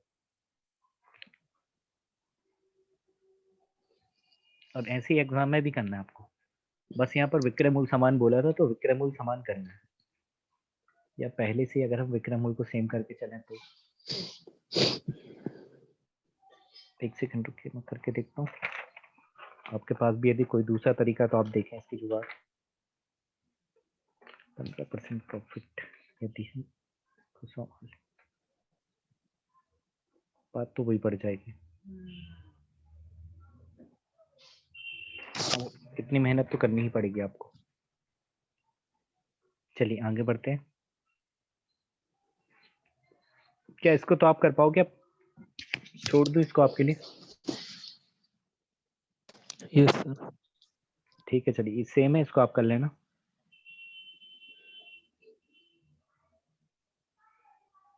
इसको बनाए, इसमें रुपए पूछे जा रहे हैं।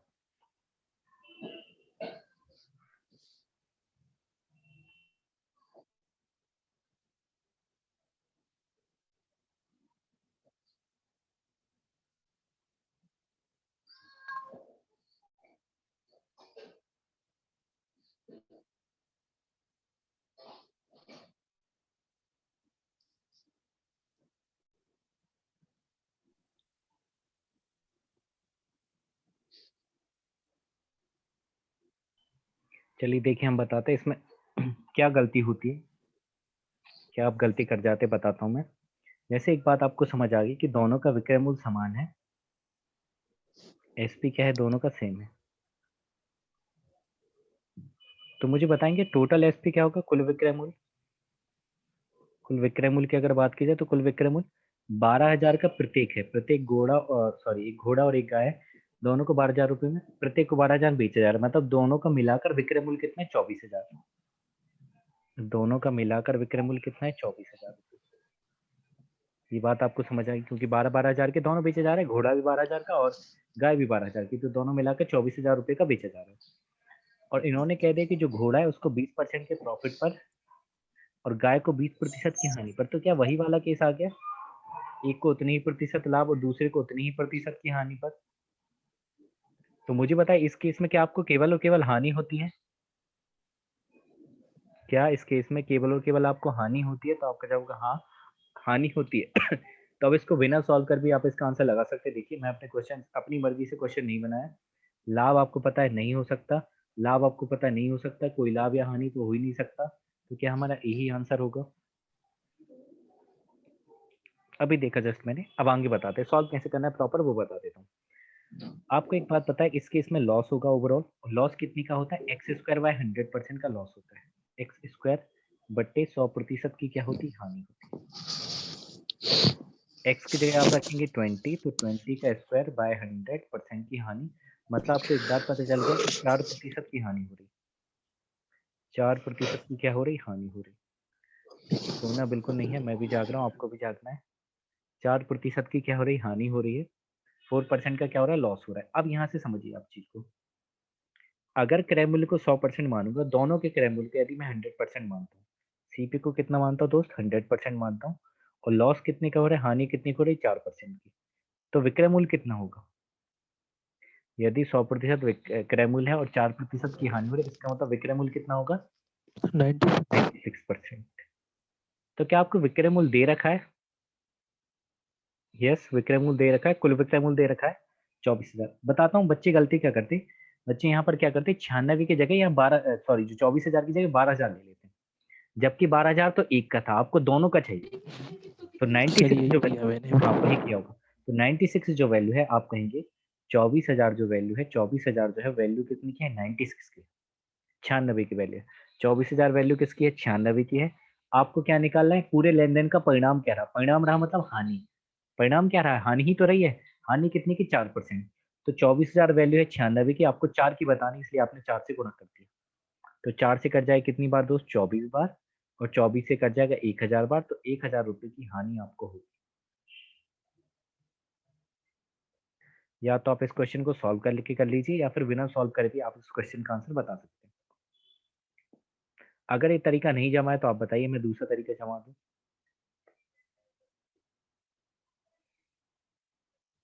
बस आप हाँ करिए। जम गया, जच गया,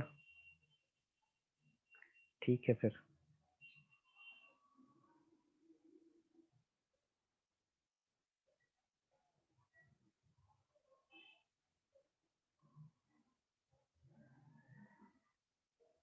बता दूं दूसरा?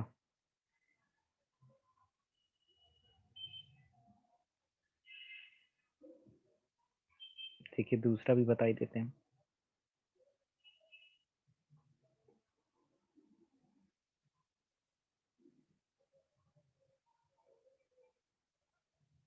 हाँ रेशो से ही करना बता दे रहा हूँ मैं, इसको भी लिखा रहने देते हैं।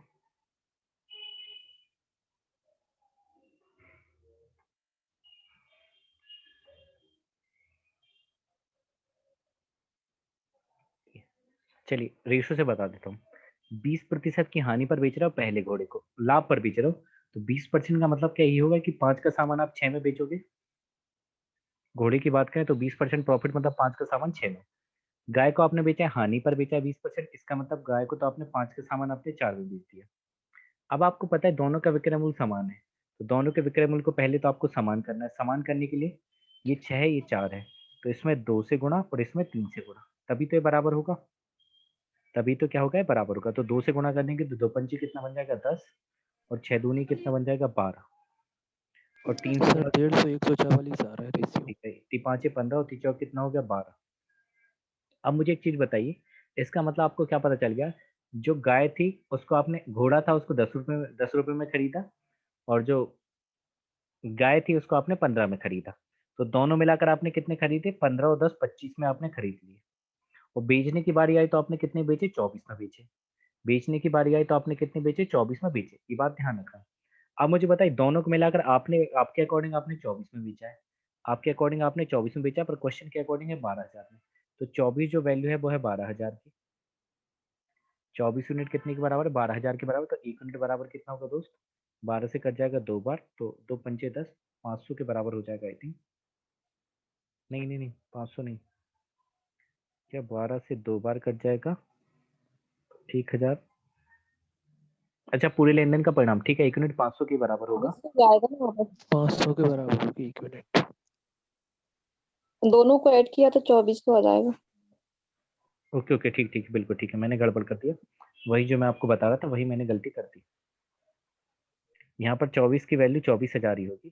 बिल्कुल ठीक कहा आपने, 24 यूनिट की वैल्यू 24,000 होगी, क्योंकि दोनों का मिलाकर है ना।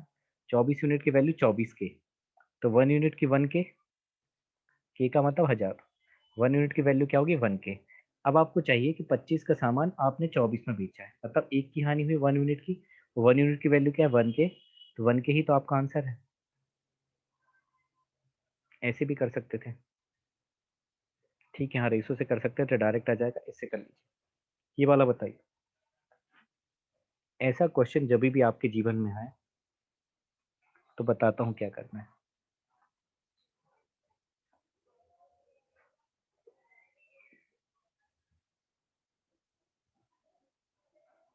डायरेक्ट वाला तरीका बता देते हैं, एलिगेशन भी बता देता हूँ।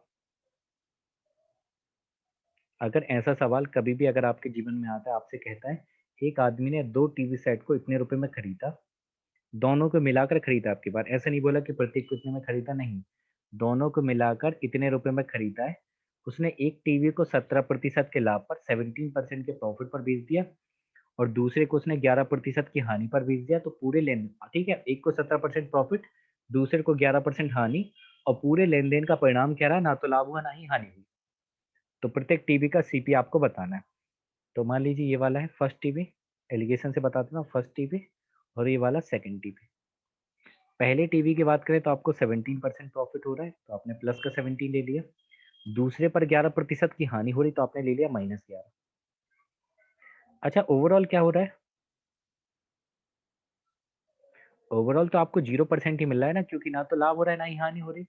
कुल मिलाकर पूरे लेन देन में ना तो लाभ हो रही ना ही हानि मिल रही, तो बीच में ओवरऑल लिखा जाता है। तो यहाँ पर 17 का लाभ था, यहाँ पर 11 की हानि, और ओवरऑल मिलाकर 0%, क्योंकि ना तो लाभ हो रहा है ना ही हानि हो रही, तो यहाँ पर आपने बीच में ले लिया 0। अब 17 में से 0 जाएगा तो 17, 17 में से 0 जाएगा तो 17, अब 0 में से 11 घटा देंगे तो ये 11 ही आएगा। मतलब पहली वाली वस्तु यदि 11 में बेची, 11 में खरीदी 11 की है, तो दूसरी वाली कितनी की, 17 की। पहली वाली यदि 11 की, तो दूसरी वाली कितनी की है, 17 की। ये बात क्लियर है। दोनों मिलाकर कितने की है दोस्त, दोनों मिलाकर कितने की है, तो आपका जवाब होगा, दोनों को अगर मिला दूं तो 11 और 17 कितना 28, 11 17 28 हो रहा है ना, 17 18 10 28, यस। 28 यूनिट की दोनों वस्तु, और 28 यूनिट की वैल्यू कितनी रखी क्वेश्चन में? 47,908। 28 यूनिट की वैल्यू कितनी रखी? 27,908। तो कोई बताए कितनी बार कट रहा है? 47,908 एग्जैक्ट नहीं कट रहा क्या? 28 से कटेगा?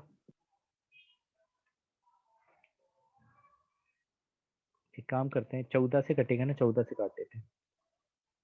14 से अगर मैं काटूं तो 14 दूनी, 14 तिरी 42 और 5 बच जाएगा, 14 चौके 56, 3 बच जाएगा, 14 दूनी 28 और 2 14 दूनी 28, 2 से और कट जाएगा तो 2 एकम 2, 2 सत्ते 14 और 2 एकम 2, 2 एकम 1711। ये आ गई 1 यूनिट की वैल्यू आ गई। अगर 1 यूनिट की वैल्यू 1711 है, ठीक है, बी आ गया, वेरी गुड। अगर 1 यूनिट की वैल्यू 1711 तो 11 की कितनी होगी? आप 11 में कर लेंगे 1711 से गुणा इंटू 1711, एक आंसर ये होगा आपका, और एक आंसर क्या होगा? 17 में आप 1711 से गुणा कर लेंगे, वही आपके आंसर हो गए। तो ऑप्शन भी इन्होंने ऐसे बना दी कि सॉल्व करनी पड़े, कोई मजबूरी है नहीं, मजबूरी है कि पूरा सॉल्व करनी पड़ेगा। तो 1711 में यदि आप 11 से गुणा करते तो 18,821 आ रहा है ना? 18,821। यस सर, ऑप्शन बी है। हाँ, यदि 18,821 आ रहा है तो दूसरा वाला कितना? बी वाला है क्या? यस सर, बी आ रहा ठीक है। है, तो इसका मतलब ये वाला कितना होगा फिर? 29087, 29087। ठीक है भी। अब मैं कहना ये चाह रहा हूँ, जब भी ऐसा क्वेश्चन आ जाए ना तो फिर आपको ज्यादा दिमाग नहीं लगाना, आपको क्या करना है, मुझे एक बात बताइए, रेशो क्या था शुरुआत में? अगर रेशो की बात करूं तो शुरुआत में रेशो क्या था? 17-11 का था। प्रॉफिट लॉस का अगर रेशो ही बता दूं, 17-11 था। बाद में आपने क्या करा? 11-17 में बांट दिया। बाद में आपने क्या करा? जो भी था उसको उल्टा ही तो कर दिया, तो बस आपको भी उल्टा कर देना है। 11 इधर आ जाएगा पहले वाले का, और 17 इधर आ जाएगा दूसरे वाले का। बस 11 और 17 में आपको बांट देना है। तो बाकी प्रोसेस तो फिर यही है कि 28 यूनिट की वैल्यू वही फिर से यही निकाल देंगे। 11 और 17 दोनों मिला के 28 यूनिट की वैल्यू ये है, तो एक की 1711, तो 11 की ये आ जाएगी 18,821, और 17 की कितनी आ जाएगी? 29,087। ये आपको बस उल्टा कर देना पलट के। कुछ कुछ क्वेश्चन कैलकुलेटिव तो आते ही हैं।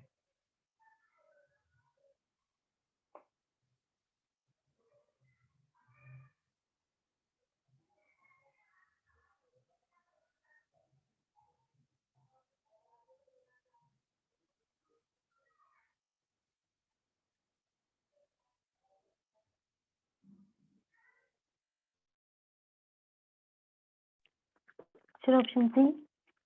ठीक है अंजू,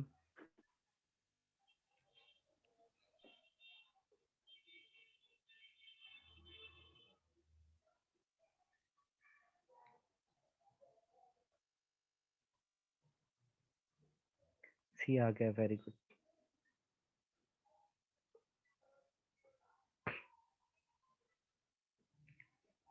मतलब कॉपी मिल गई इसलिए आंसर आने लग गया है। 8,000 रुपए में 2 इलेक्ट्रॉनिक म्यूजिक सिस्टम खरीदे गए, पहले को 40% के लाभ पर और दूसरे को 40% की हानि पर बेचे जा रहे हैं, यदि दोनों मामलों में विक्रय मूल्य समान है।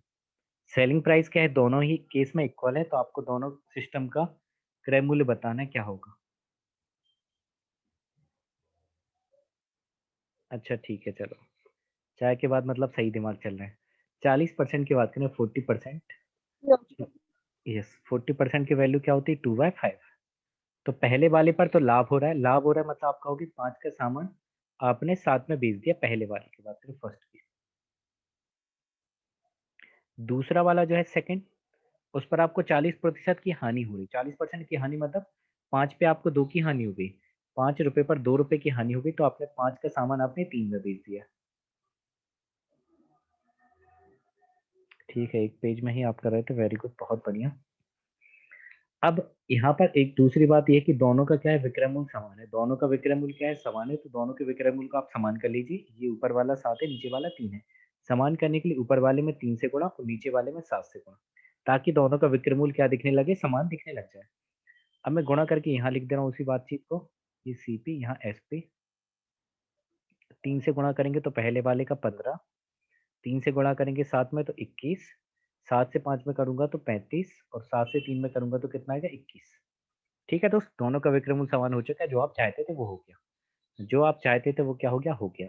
अब आगे अगर मैं बात करूं, इन्होंने ये कह दिया कि दोनों का क्रय मूल्य दोनों को मिलाकर 8,000 रुपए में खरीदा है, दोनों को मिलाकर 8,000 रुपए में खरीदा। तो मुझे बताइए आपने दोनों को मिलाकर कितने में खरीदा? अगर मैं आपके अकॉर्डिंग देखूं तो आपका जवाब होगा पहले को आपने खरीदा है 15 में और दूसरे वाले को खरीदा है 35 में। ये पहला और ये दूसरा, पहले वाले को 15 में खरीदा, दूसरे को 35 में खरीदा, तो दोनों को मिलाकर कितने में खरीद लिया आपने? 50 में।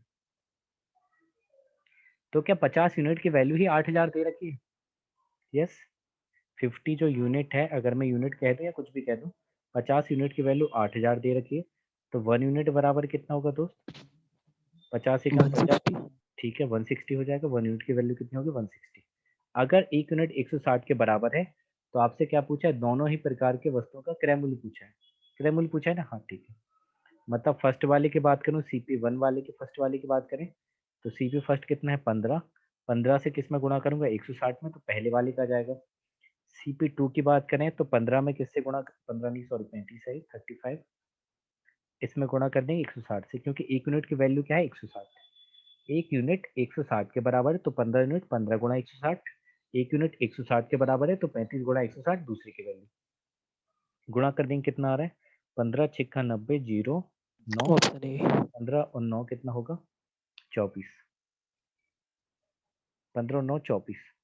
तो 16 पंचे 80, 0 8, 16 3 48 और 8 56। हो गया गलत इन लोगों का? तो पहला ऑप्शन बिल्कुल ठीक था, 2400 और 5600।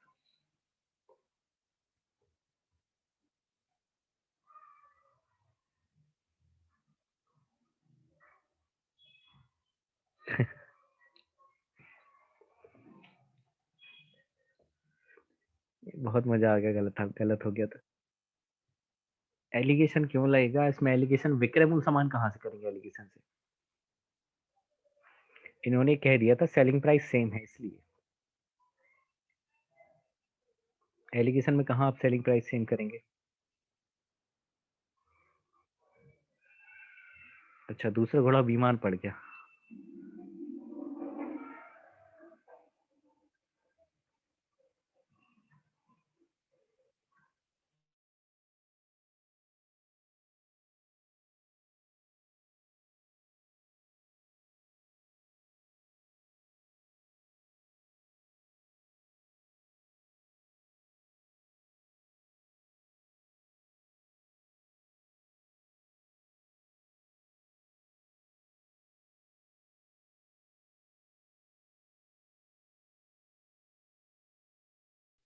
देखिए कंफ्यूजिंग होगा और मुश्किल लगेगा, क्योंकि हम सारे टाइप को एक साथ ही पढ़ रहे हैं।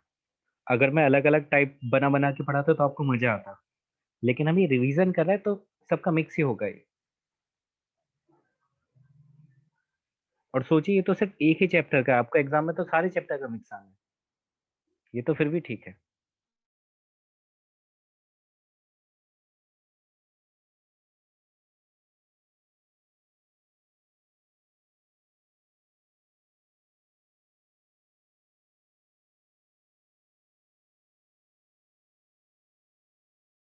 सर ये फ्रैक्शन से हो जाएगा वो वाला जो अपन सबसे पहले कर रहे थे? विक्रय मूल्य क्या है? नहीं शायद। नहीं होगा।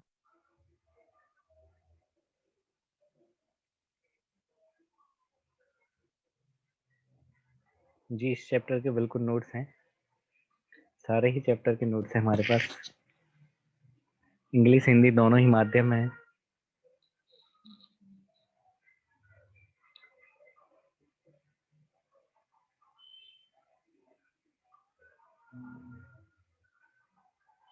ठीक है, टेलीग्राम पे भेज देंगे जी। डले होंगे वैसे टेलीग्राम पर तो। अच्छा, एक आदमी ने 2 घोड़े 5,000 रुपए प्रति घोड़े की दर से खरीदे। उसने एक घोड़ा 15% के लाभ पर बेच दिया, दूसरा घोड़ा बीमार पड़ गया। बताइए, घोड़ा भी बीमार पड़ गया और उसको हानि पर बेचना पड़ा। यदि पूरे सौदे में उसे 45 रुपए की हानि हो गई, पूरे सौदे में 45 रुपए की हानि हो गई, तो दूसरे घोड़े का विक्रय मूल्य क्या था?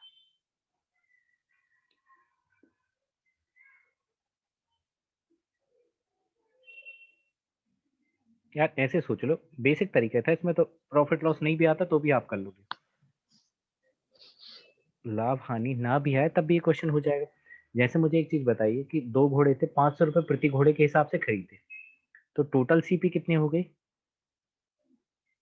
1000। 1000 रुपये। कुल क्रय मूल्य कितना हो गया आपका? 1000 रुपये।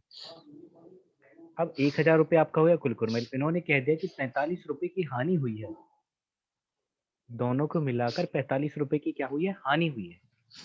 तो मुझे बताइए अगर 45 रुपए की हानि हुई है तो विक्रय मूल्य क्या रहा होगा? दोनों का विक्रय मूल्य टोटल एसपी कम भी क्या होगा 1000 से? 1000 से 45 कम मतलब कितने बेचा होगा वो? 955। 955। क्या ये बात बिल्कुल ठीक है?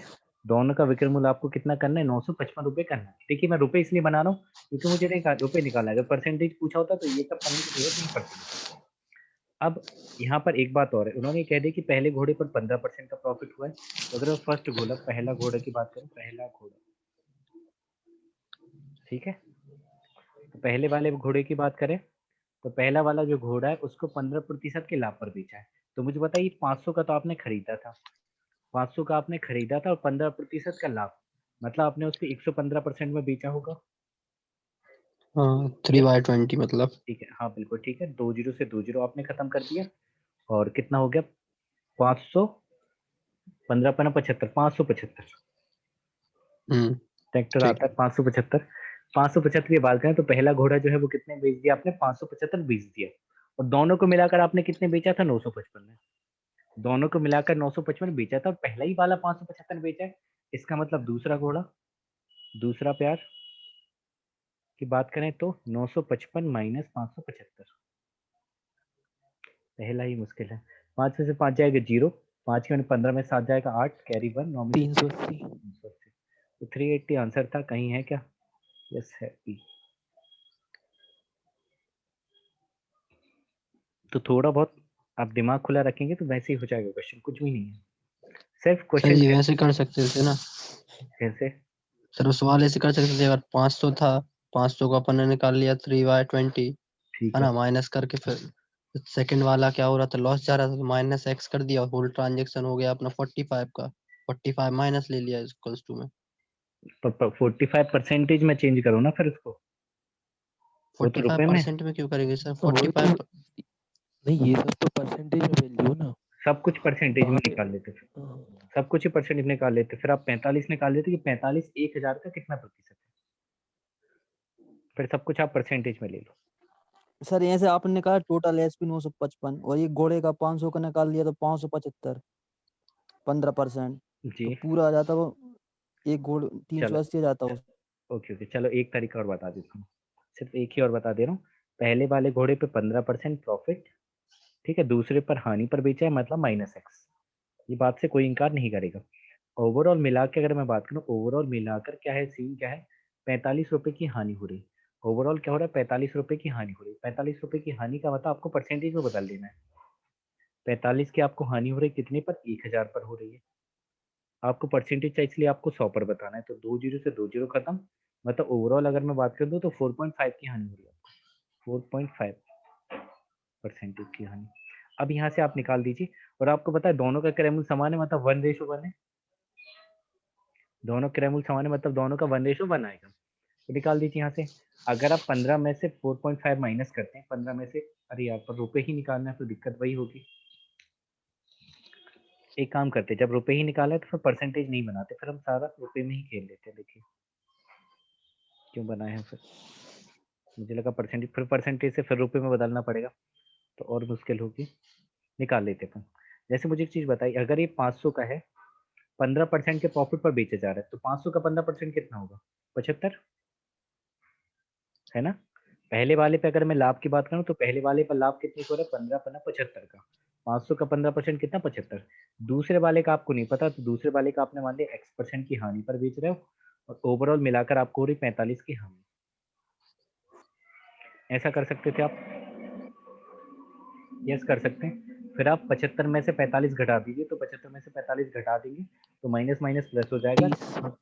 कितना हो जाएगा? जुड़ जाएगा नहीं, अच्छा अच्छा, हाँ ये तो ये जुड़ जुड़ेगा जाएगा, फिर।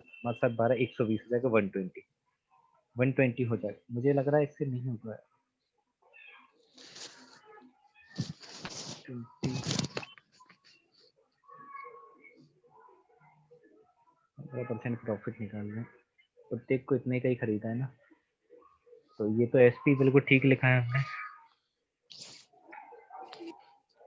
75 बिल्कुल ठीक है, और 45 की हानि, -45 ये भी ठीक है।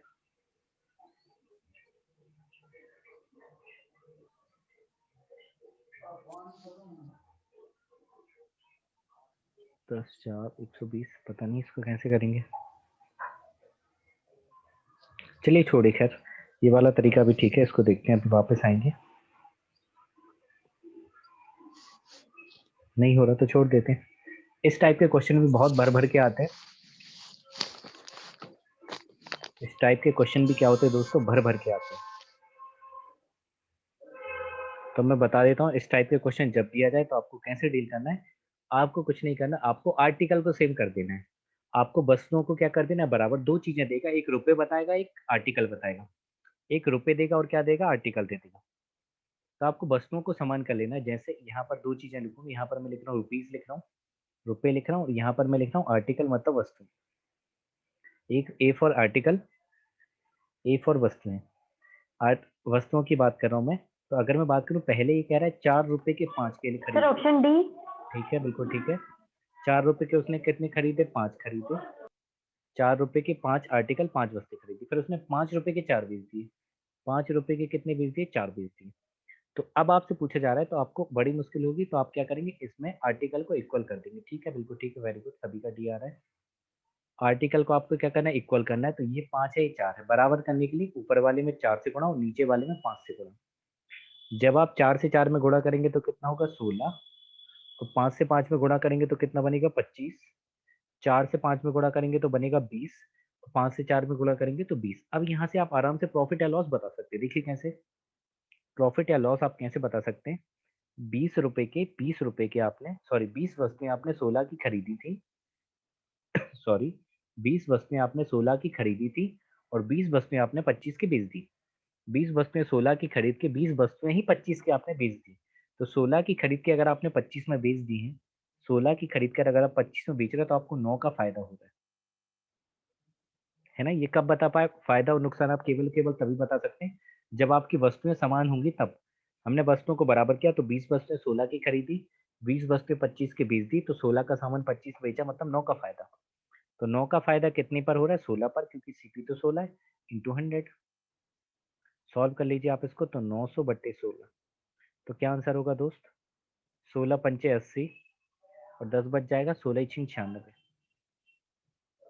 तो 56.25 होगा। 5 के बाद 6 आ रहा है, 5 के बाद 6 आ रहा है, इसका मतलब डी ऑप्शन, ये बिल्कुल ठीक है। आगे बढ़े।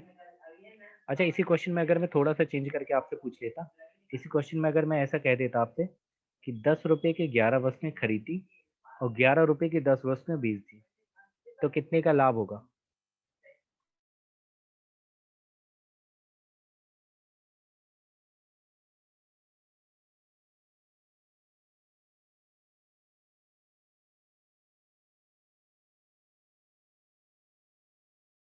10 का।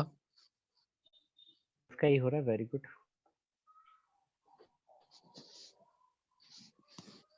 10 रुपए की 11 वस्तुएं खरीदी, 11 की 10 बेच दी, तो आपको आर्टिकल को ही सेम करना था, मतलब इसमें आप 10 से गुणा कर देंगे, इसमें 11 से, तो ये तो 110 बनेगा, 10 का 10 में करेंगे तो कितना सर होगा, 21 आ रहा है। 21 आ जाएगा, बिल्कुल ठीक है।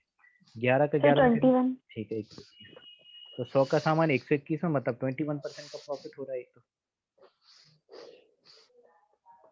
यस 20%, ठीक है आगे बढ़ते हैं, इसको करिए।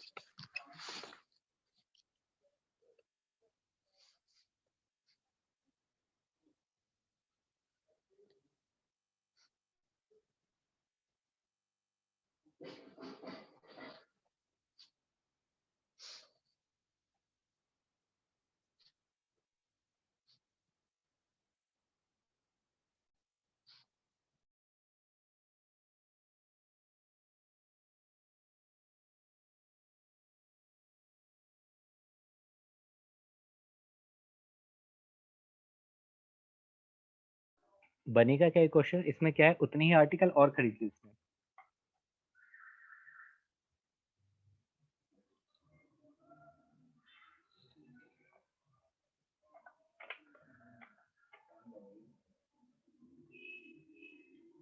सम fruit are bought at the rate of 11 for 100 and equal at the rate of, ठीक है।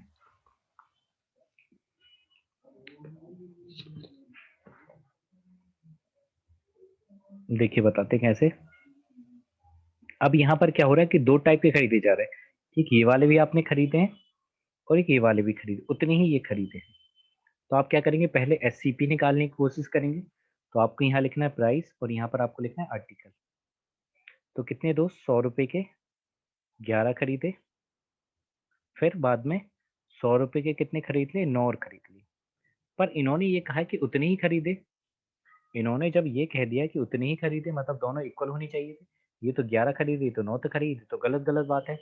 दोनों को सेम होना चाहिए क्योंकि उतने ही फल खरीद रहा है, कह रहा है ना देखो उतने ही फल और खरीदे, तो दोनों ही फलों को इक्वल होना था।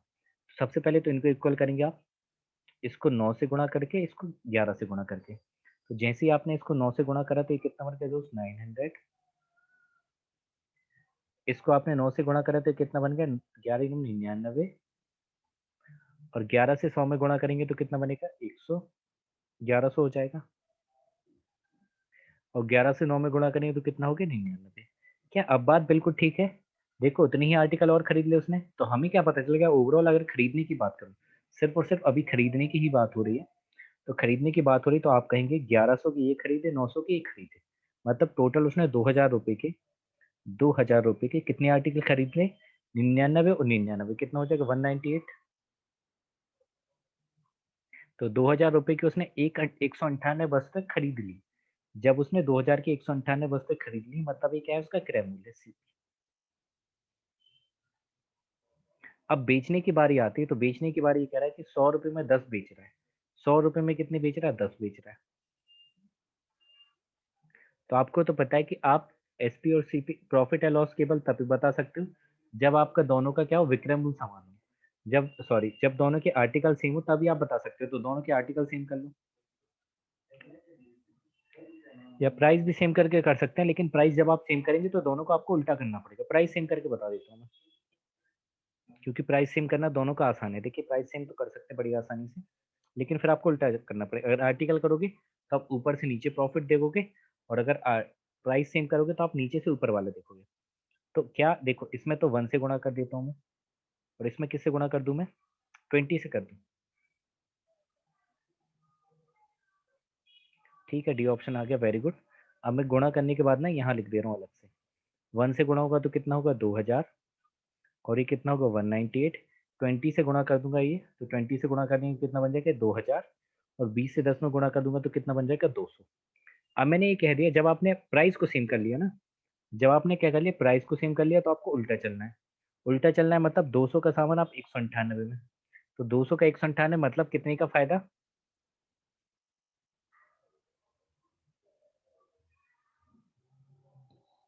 या ऐसे सोच लो, 2000 रुपए के आप 198 लाए थे, 2000 रुपए के आप 198 लाए थे, और 2000 के 200 आप बेच रहे हो, तो लॉस हो रहा है।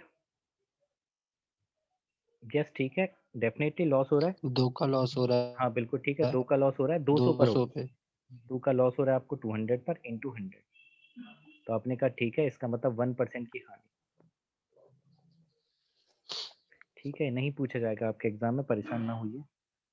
मैंने बता दिया, डाल दिया कि पूछा गया कभी, तो फिर आप कर लेंगे। वैसे नहीं पूछा जाएगा, यही पूछा जाएगा आपके एग्जाम में, ये वाला बस।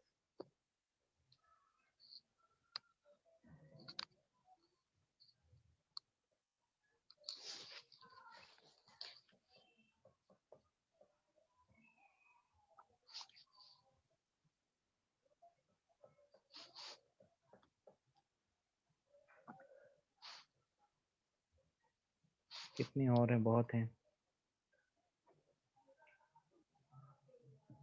यार। रुकिए, इन सबको छोड़िए, कुछ इंपॉर्टेंट ही क्वेश्चन कर लेते हैं, बाकी इन सबको आप ही अटेम्प्ट करेंगे।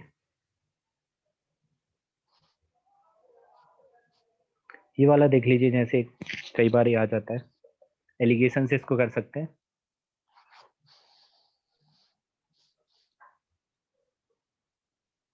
दो चार और कर लेते हैं, फिर बाकी के आप ही अटेम्प्ट करेंगे।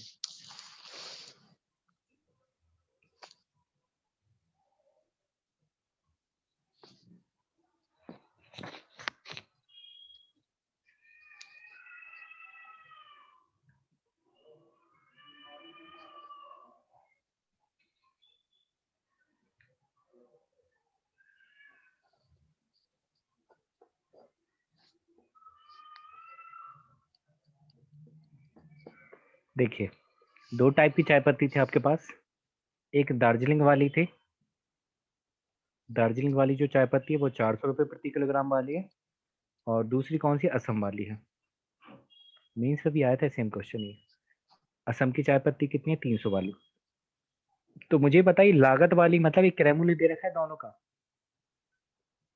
400 रुपये दार्जिलिंग वाली चाय पत्ती का क्रय मूल्य है और 300 रुपये असम वाली चाय पत्ती का क्रय मूल्य है।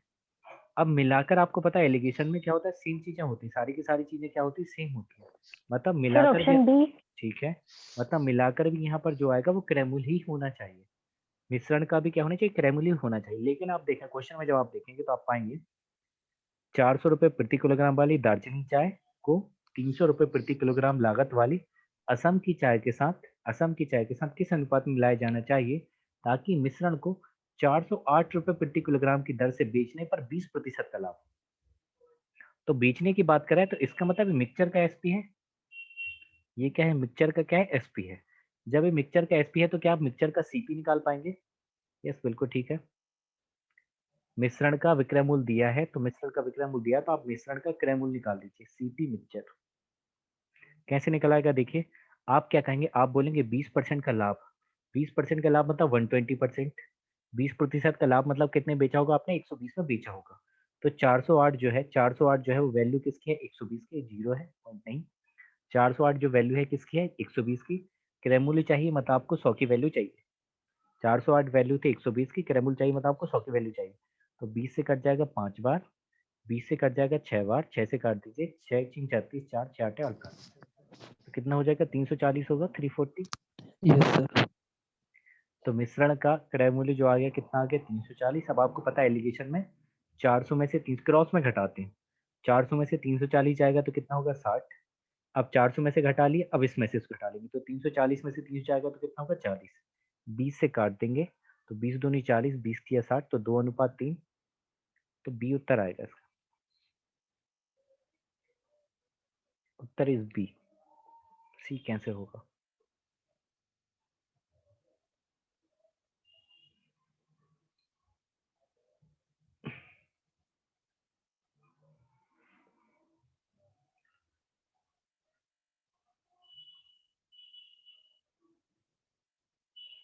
डिस्काउंट वाले तो रहेंगे क्वेश्चन, ये वाले करते हैं, मिनट छोटे इतने, ठीक है डिस्काउंट वाले और कर लेते हैं 2-3 क्वेश्चन बस। कहाँ गया शुरुआत, इसको छोड़ के यहाँ से करते हैं।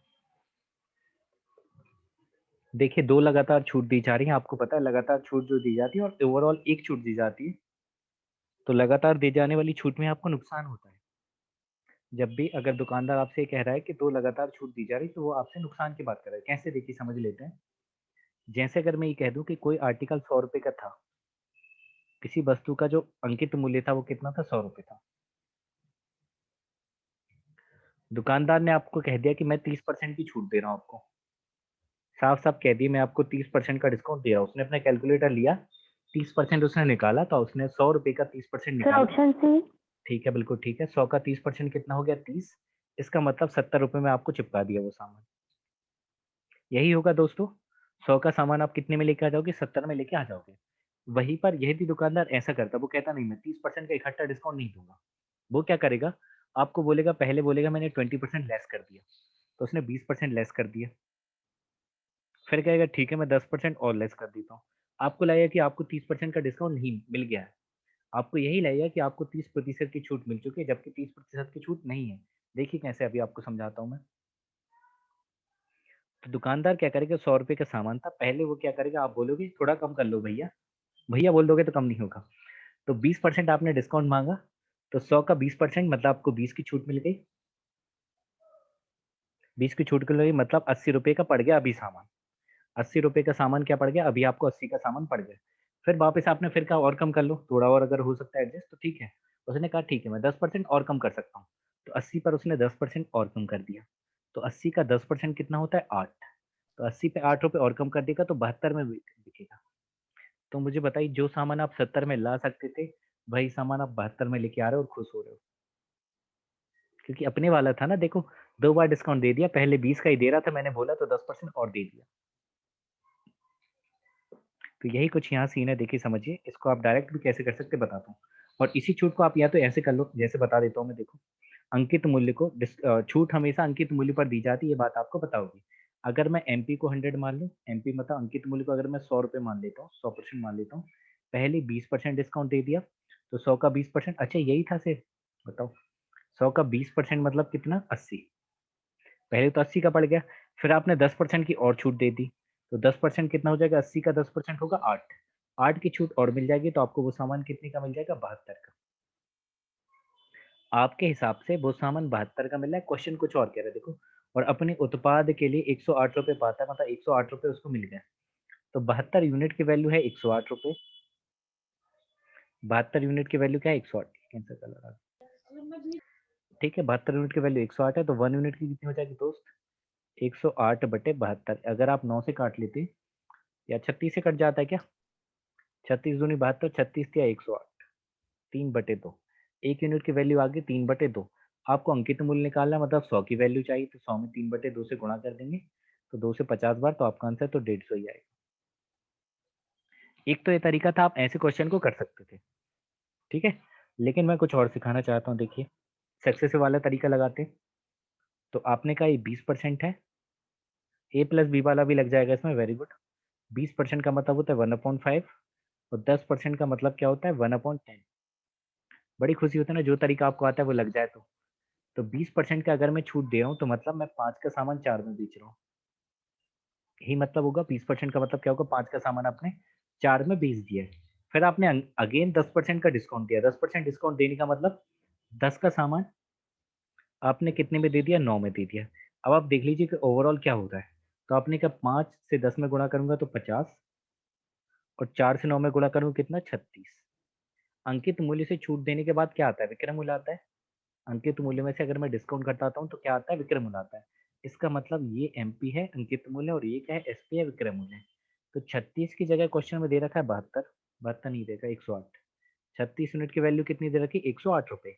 यदि 36 यूनिट 108 के बराबर, तो 1 यूनिट कितने के बराबर होगा, 36 या 108, 1 यूनिट होगा 3 रुपए के 3 के बराबर। बराबर। तो 50 की वैल्यू पूछी, 3 से गुणा कर देंगे तो 150 आंसर। ऐसे आपको करना था, और आगे आने वाले क्वेश्चन को आप ऐसे ही करेंगे। जैसे कुछ पूछता हूँ क्वेश्चन, इसको करिए। अरे अरे अरे, नहीं नहीं नहीं, रुको रुको रुको, ये वाला करिए।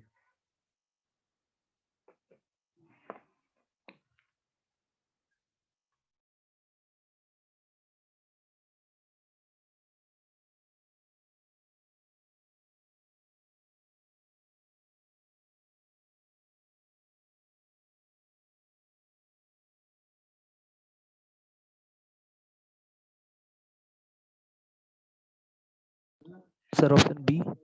ऑप्शन बी आ रहा है, ओके 480। ठीक, वेरी गुड। बहुत बढ़िया, जल्दी से कर लेते हैं हम इसको। 480। ठीक है, बिल्कुल ठीक है। 20% का मतलब होगा 1/5, और 25% का मतलब क्या होगा, 1/4। ठीक है, हाँ बी आ रहा है, बहुत बढ़िया। तो 20% डिस्काउंट का मतलब 5 का सामान आपने बेच दिया 4 में, फिर 25% डिस्काउंट का मतलब 4 का सामान आपने बेच दिया 3 में। फिर मैंने ये कहा था अगर कुछ कॉमन होता है तो आप काट भी लिया करिए, कुछ कॉमन होता है तो आप काट भी लिया करिए। तो आपने देखा 4 से 4 कट गया, इसका मतलब 5 और 3 आ गया।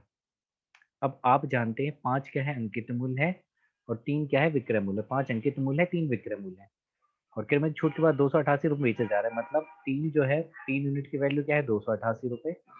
3 यूनिट की वैल्यू क्या है, 288 रुपये। तो 1 यूनिट की कितनी हो जाएगी, 3 नंबर 27, 18 96। तो 5 की पूछी है, 96 से गुणा कर देंगे तो कितना हो जाएगा, 2 चौके 8 और 2 अट्ठे 16, 480।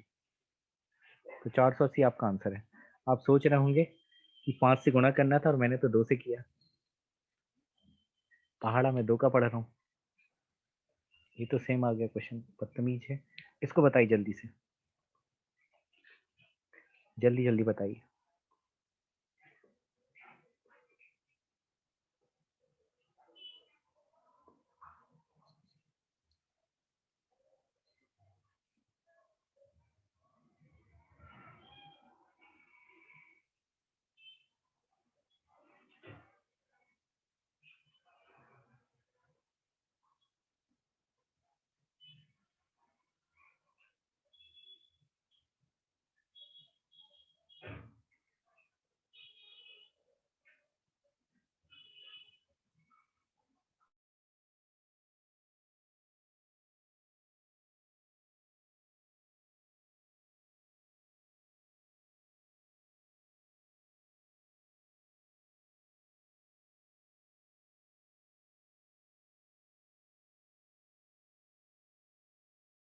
अरे कहाँ गए, मेरी आंखें दुखने लगी, आप बता ही नहीं रहे उत्तर।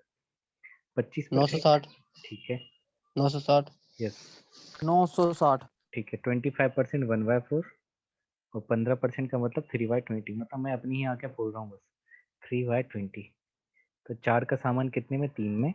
20% का मतलब 20 का सामान कितने में, 17 में। कुछ कट रहा है तो काट दो, नहीं कट रहा तो कोई बात नहीं, आप एमपी और एसपी लिख दो। 20 से 4 में गुणा करूंगा तो 80 और 17 दिया कितना होगा, 51। 51 की वैल्यू दे रखी 612। 612 वैल्यू किसकी है, 51 की। आपको चाहिए 80 की। कितनी बार कट रहा है ये? 12 12 बार। बार। बहुत बढ़िया, 12 बार कट गया तो 12 8 96, मतलब आपका आंसर हो गया 960। ठीक है वेरी गुड। मुझे कुछ और पूछना था। हाँ ये वाला क्वेश्चन, यही आखिरी टाइप कर लेते हैं बस। एक सेकंड, हाँ यही बस आखिरी कर लेते हैं, बाकी सब आप कर लेंगे। एक क्वेश्चन ऐसा मैं करवा दे रहा हूँ, इसी जैसा दूसरा आप कर लेंगे।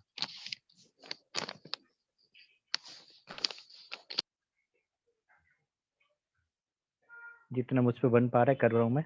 देखिए कैसे करेंगे, इसमें क्या है कि एक डिस्काउंट तो दे दिया उन्होंने 25% का, एक डिस्काउंट दे दिया 25% का और दूसरा X% का दे दिया। और दूसरा मतलब आपको दिया नहीं है, दूसरे वाला पूछ रहा है वो, और कह दिया कि 288 रुपये में बेचा जा रहा है। तो 288 क्या है, 288 क्या है दोस्तों, 288 है बेचा जा रहा है, मतलब विक्रय मूल्य एसपी दे रखा है। और 480 क्या है, अंकित मूल्य है एमपी। आपसे दूसरी वाली छूट पूछ रहा है एक्स का मान। तो जैसे आप क्वेश्चन करते थे ना, आप वैसे ही करिए। आप जैसे क्वेश्चन किया करते थे आप वैसे ही करिए, देखिए आंसर आ जाएगा, कोई दिक्कत नहीं। आप यहाँ लिख देंगे एमपी अंकित मूल्य, और यहाँ पर लिख देंगे एसपी मतलब विक्रय मूल्य। पहले डिस्काउंट की अगर सर बात, ऑप्शन ए। ठीक है बिल्कुल ठीक है। पहले डिस्काउंट की अगर बात करूं तो पहला डिस्काउंट है 25% का और दूसरा वाला X% का। तो 25% डिस्काउंट देने का मतलब 4 का सामान आपने 3 में दिया होगा। यस यही मतलब होगा, हाँ ठीक है 20 आ गया, वेरी गुड। पहले डिस्काउंट देने का मतलब 4 का सामान आपने दिया होगा 3 में। दूसरा वाला आपको नहीं पता है, दूसरा वाला आपको नहीं पता तो आप ऐसे बोल दो कि ए का सामान आपने बी में दे दिया। यदि दूसरा वाला आपको नहीं पता तो आप ऐसे बोल दो कि ए का सामान आपने बी में दे दिया। फिर मुझे बताइए आप क्या करते थे, आप क्या करते, इन दोनों का गुणा करते थे जो भी है। जैसे यहाँ अगर 2 होता तो 4 दूनी 8 लिख देते थे। अगर यहाँ 1 होता तो आप 3 गुणा 1 लिख देते थे। अब यहाँ ए है तो 4 का ए में गुणा हो जाएगा तो 4a, और यहाँ पर 3 से बी में गुणा हो जाएगा तो कितना हो जाएगा 3b। तो मुझे बताइए क्या आपके पास एमपी और एसपी का अनुपात पता चल गया, चल गया आपको पता। तो आपने एमपी की जगह लिख दिया 4a और एसपी की जगह आपने लिख दिया 3b इज इक्वल टू अंकित मूल्य कितना है, अंकित मूल्य की जगह अंकित मूल्य आप लिखते देखिए। 4a क्या है, 4a क्या है, अंकित मूल्य है। 3b क्या है, विक्रय मूल्य है। तो 4a अंकित मूल्य, अंकित मूल्य 480 था तो उसके सामने मैंने 480 लिख दिया। 3b क्या है, विक्रय मूल्य है, सेलिंग प्राइस है, और 3b विक्रय मूल्य है तो विक्रय मूल्य के सामने विक्रय मूल्य, मतलब 288। इसको आप सॉल्व कर लीजिए, आपको ए और बी पता चल जाएगा। देखिए कैसे, 16 और 2 18, 3 से कट जाएगा, बिल्कुल ठीक है। 3 नंबर 27, टीचिंग 18, ये हो गया। 48 से 10 बार, 48 दूनी क्या हो गया 96, और 2 से कितनी बार, 5 बार। तो आपको पता चल गया 5 ऊपर रह जाएगा 4 नीचे आ जाएगा। तो ए अपॉन बी की वैल्यू कितनी आ गई, 5 4 आ गई। ए अपॉन बी की वैल्यू क्या आ गई, 5 4 आ गई। इसका मतलब क्या है, 5 का सामान आपने 4 में बेचा है, 5 का सामान आपने 4 में बेचा है, इसका मतलब आपने छूट दी है कितने की, 1 की, है ना। 5 का सामान 4 में बेचने का मतलब आपने 1 का डिस्काउंट दिया है। तो डिस्काउंट परसेंटेज ही आपसे पूछा था, तो 1 का आपने डिस्काउंट दिया कितनी पर, 5 पर इंटू 100। तो 1/5 तो 20% ही होता है। 1/5 क्या होता है, 20% ही होता है। यस ये ऑप्शन बिल्कुल ठीक है। अब मैं क्या करता हूँ, इसी जैसा एक क्वेश्चन और पूछ लेता हूँ, फिर खत्म करते हैं। शब्दों के यहीं पर मैं विराम दूंगा तुम्हें। ये वाला बताइए, सेम है इसी जैसा। देखते हैं कौन आखिरी सवाल का उत्तर बिल्कुल सही बता पाता है। बाकी फिर जितने भी क्वेश्चन बचेंगे आपको पीडीएफ दे देंगे, तो फिर आप लगा लेंगे।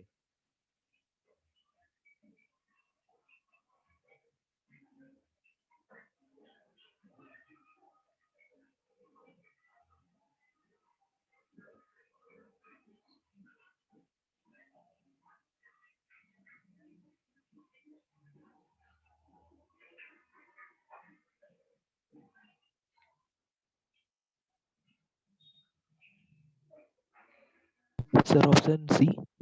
ठीक है वेरी गुड, 50 जी बिल्कुल ठीक है। 50 सर 50। Okay okay.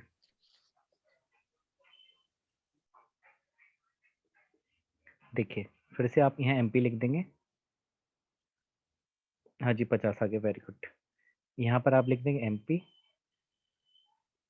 यहाँ पर आपने लिख दिया SP मतलब विक्रमूल। पहला डिस्काउंट तो आपको नहीं पता, तो आप बोल दो कि आपने A का सामान B में दिया होगा। पहला डिस्काउंट नहीं पता था इसलिए आपने कह दिया कि A का सामान आपने B में दिया है। दूसरा डिस्काउंट 20% का है। 20% डिस्काउंट का मतलब आपने 5 का सामान कितने में दिया होगा, 4 में। फिर आपको पता है इन दोनों का आप गुणा करते हैं, तो 5 का A में होगा तो 5A और 4 का B में होगा तो कितना बनेगा, 4B।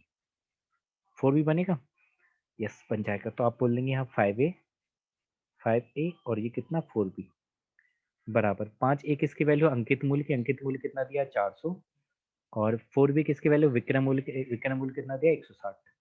तो 4 से कितनी बार कट जाएगा, 40 बार। 40 से कितनी बार कट जाएगा, 10 बार। और 5 से कट जाएगा 2 बार। तो A अपॉन B की वैल्यू क्या आ गई, 2:1 या 2/1। इसका मतलब ये है कि 2 का सामान आपने 1 में दिया है, मतलब 1 का आपने छूट दी है, तो 1 का डिस्काउंट दिया है आपने कितने पर, 2 पर इंटू 100। तो 1/2 का मतलब क्या 50% होता है दोस्त। हाँ जी होता है। बाकी के अब जो भी सवाल है वो आप ही हल करेंगे, मैं PDF दे दूंगा।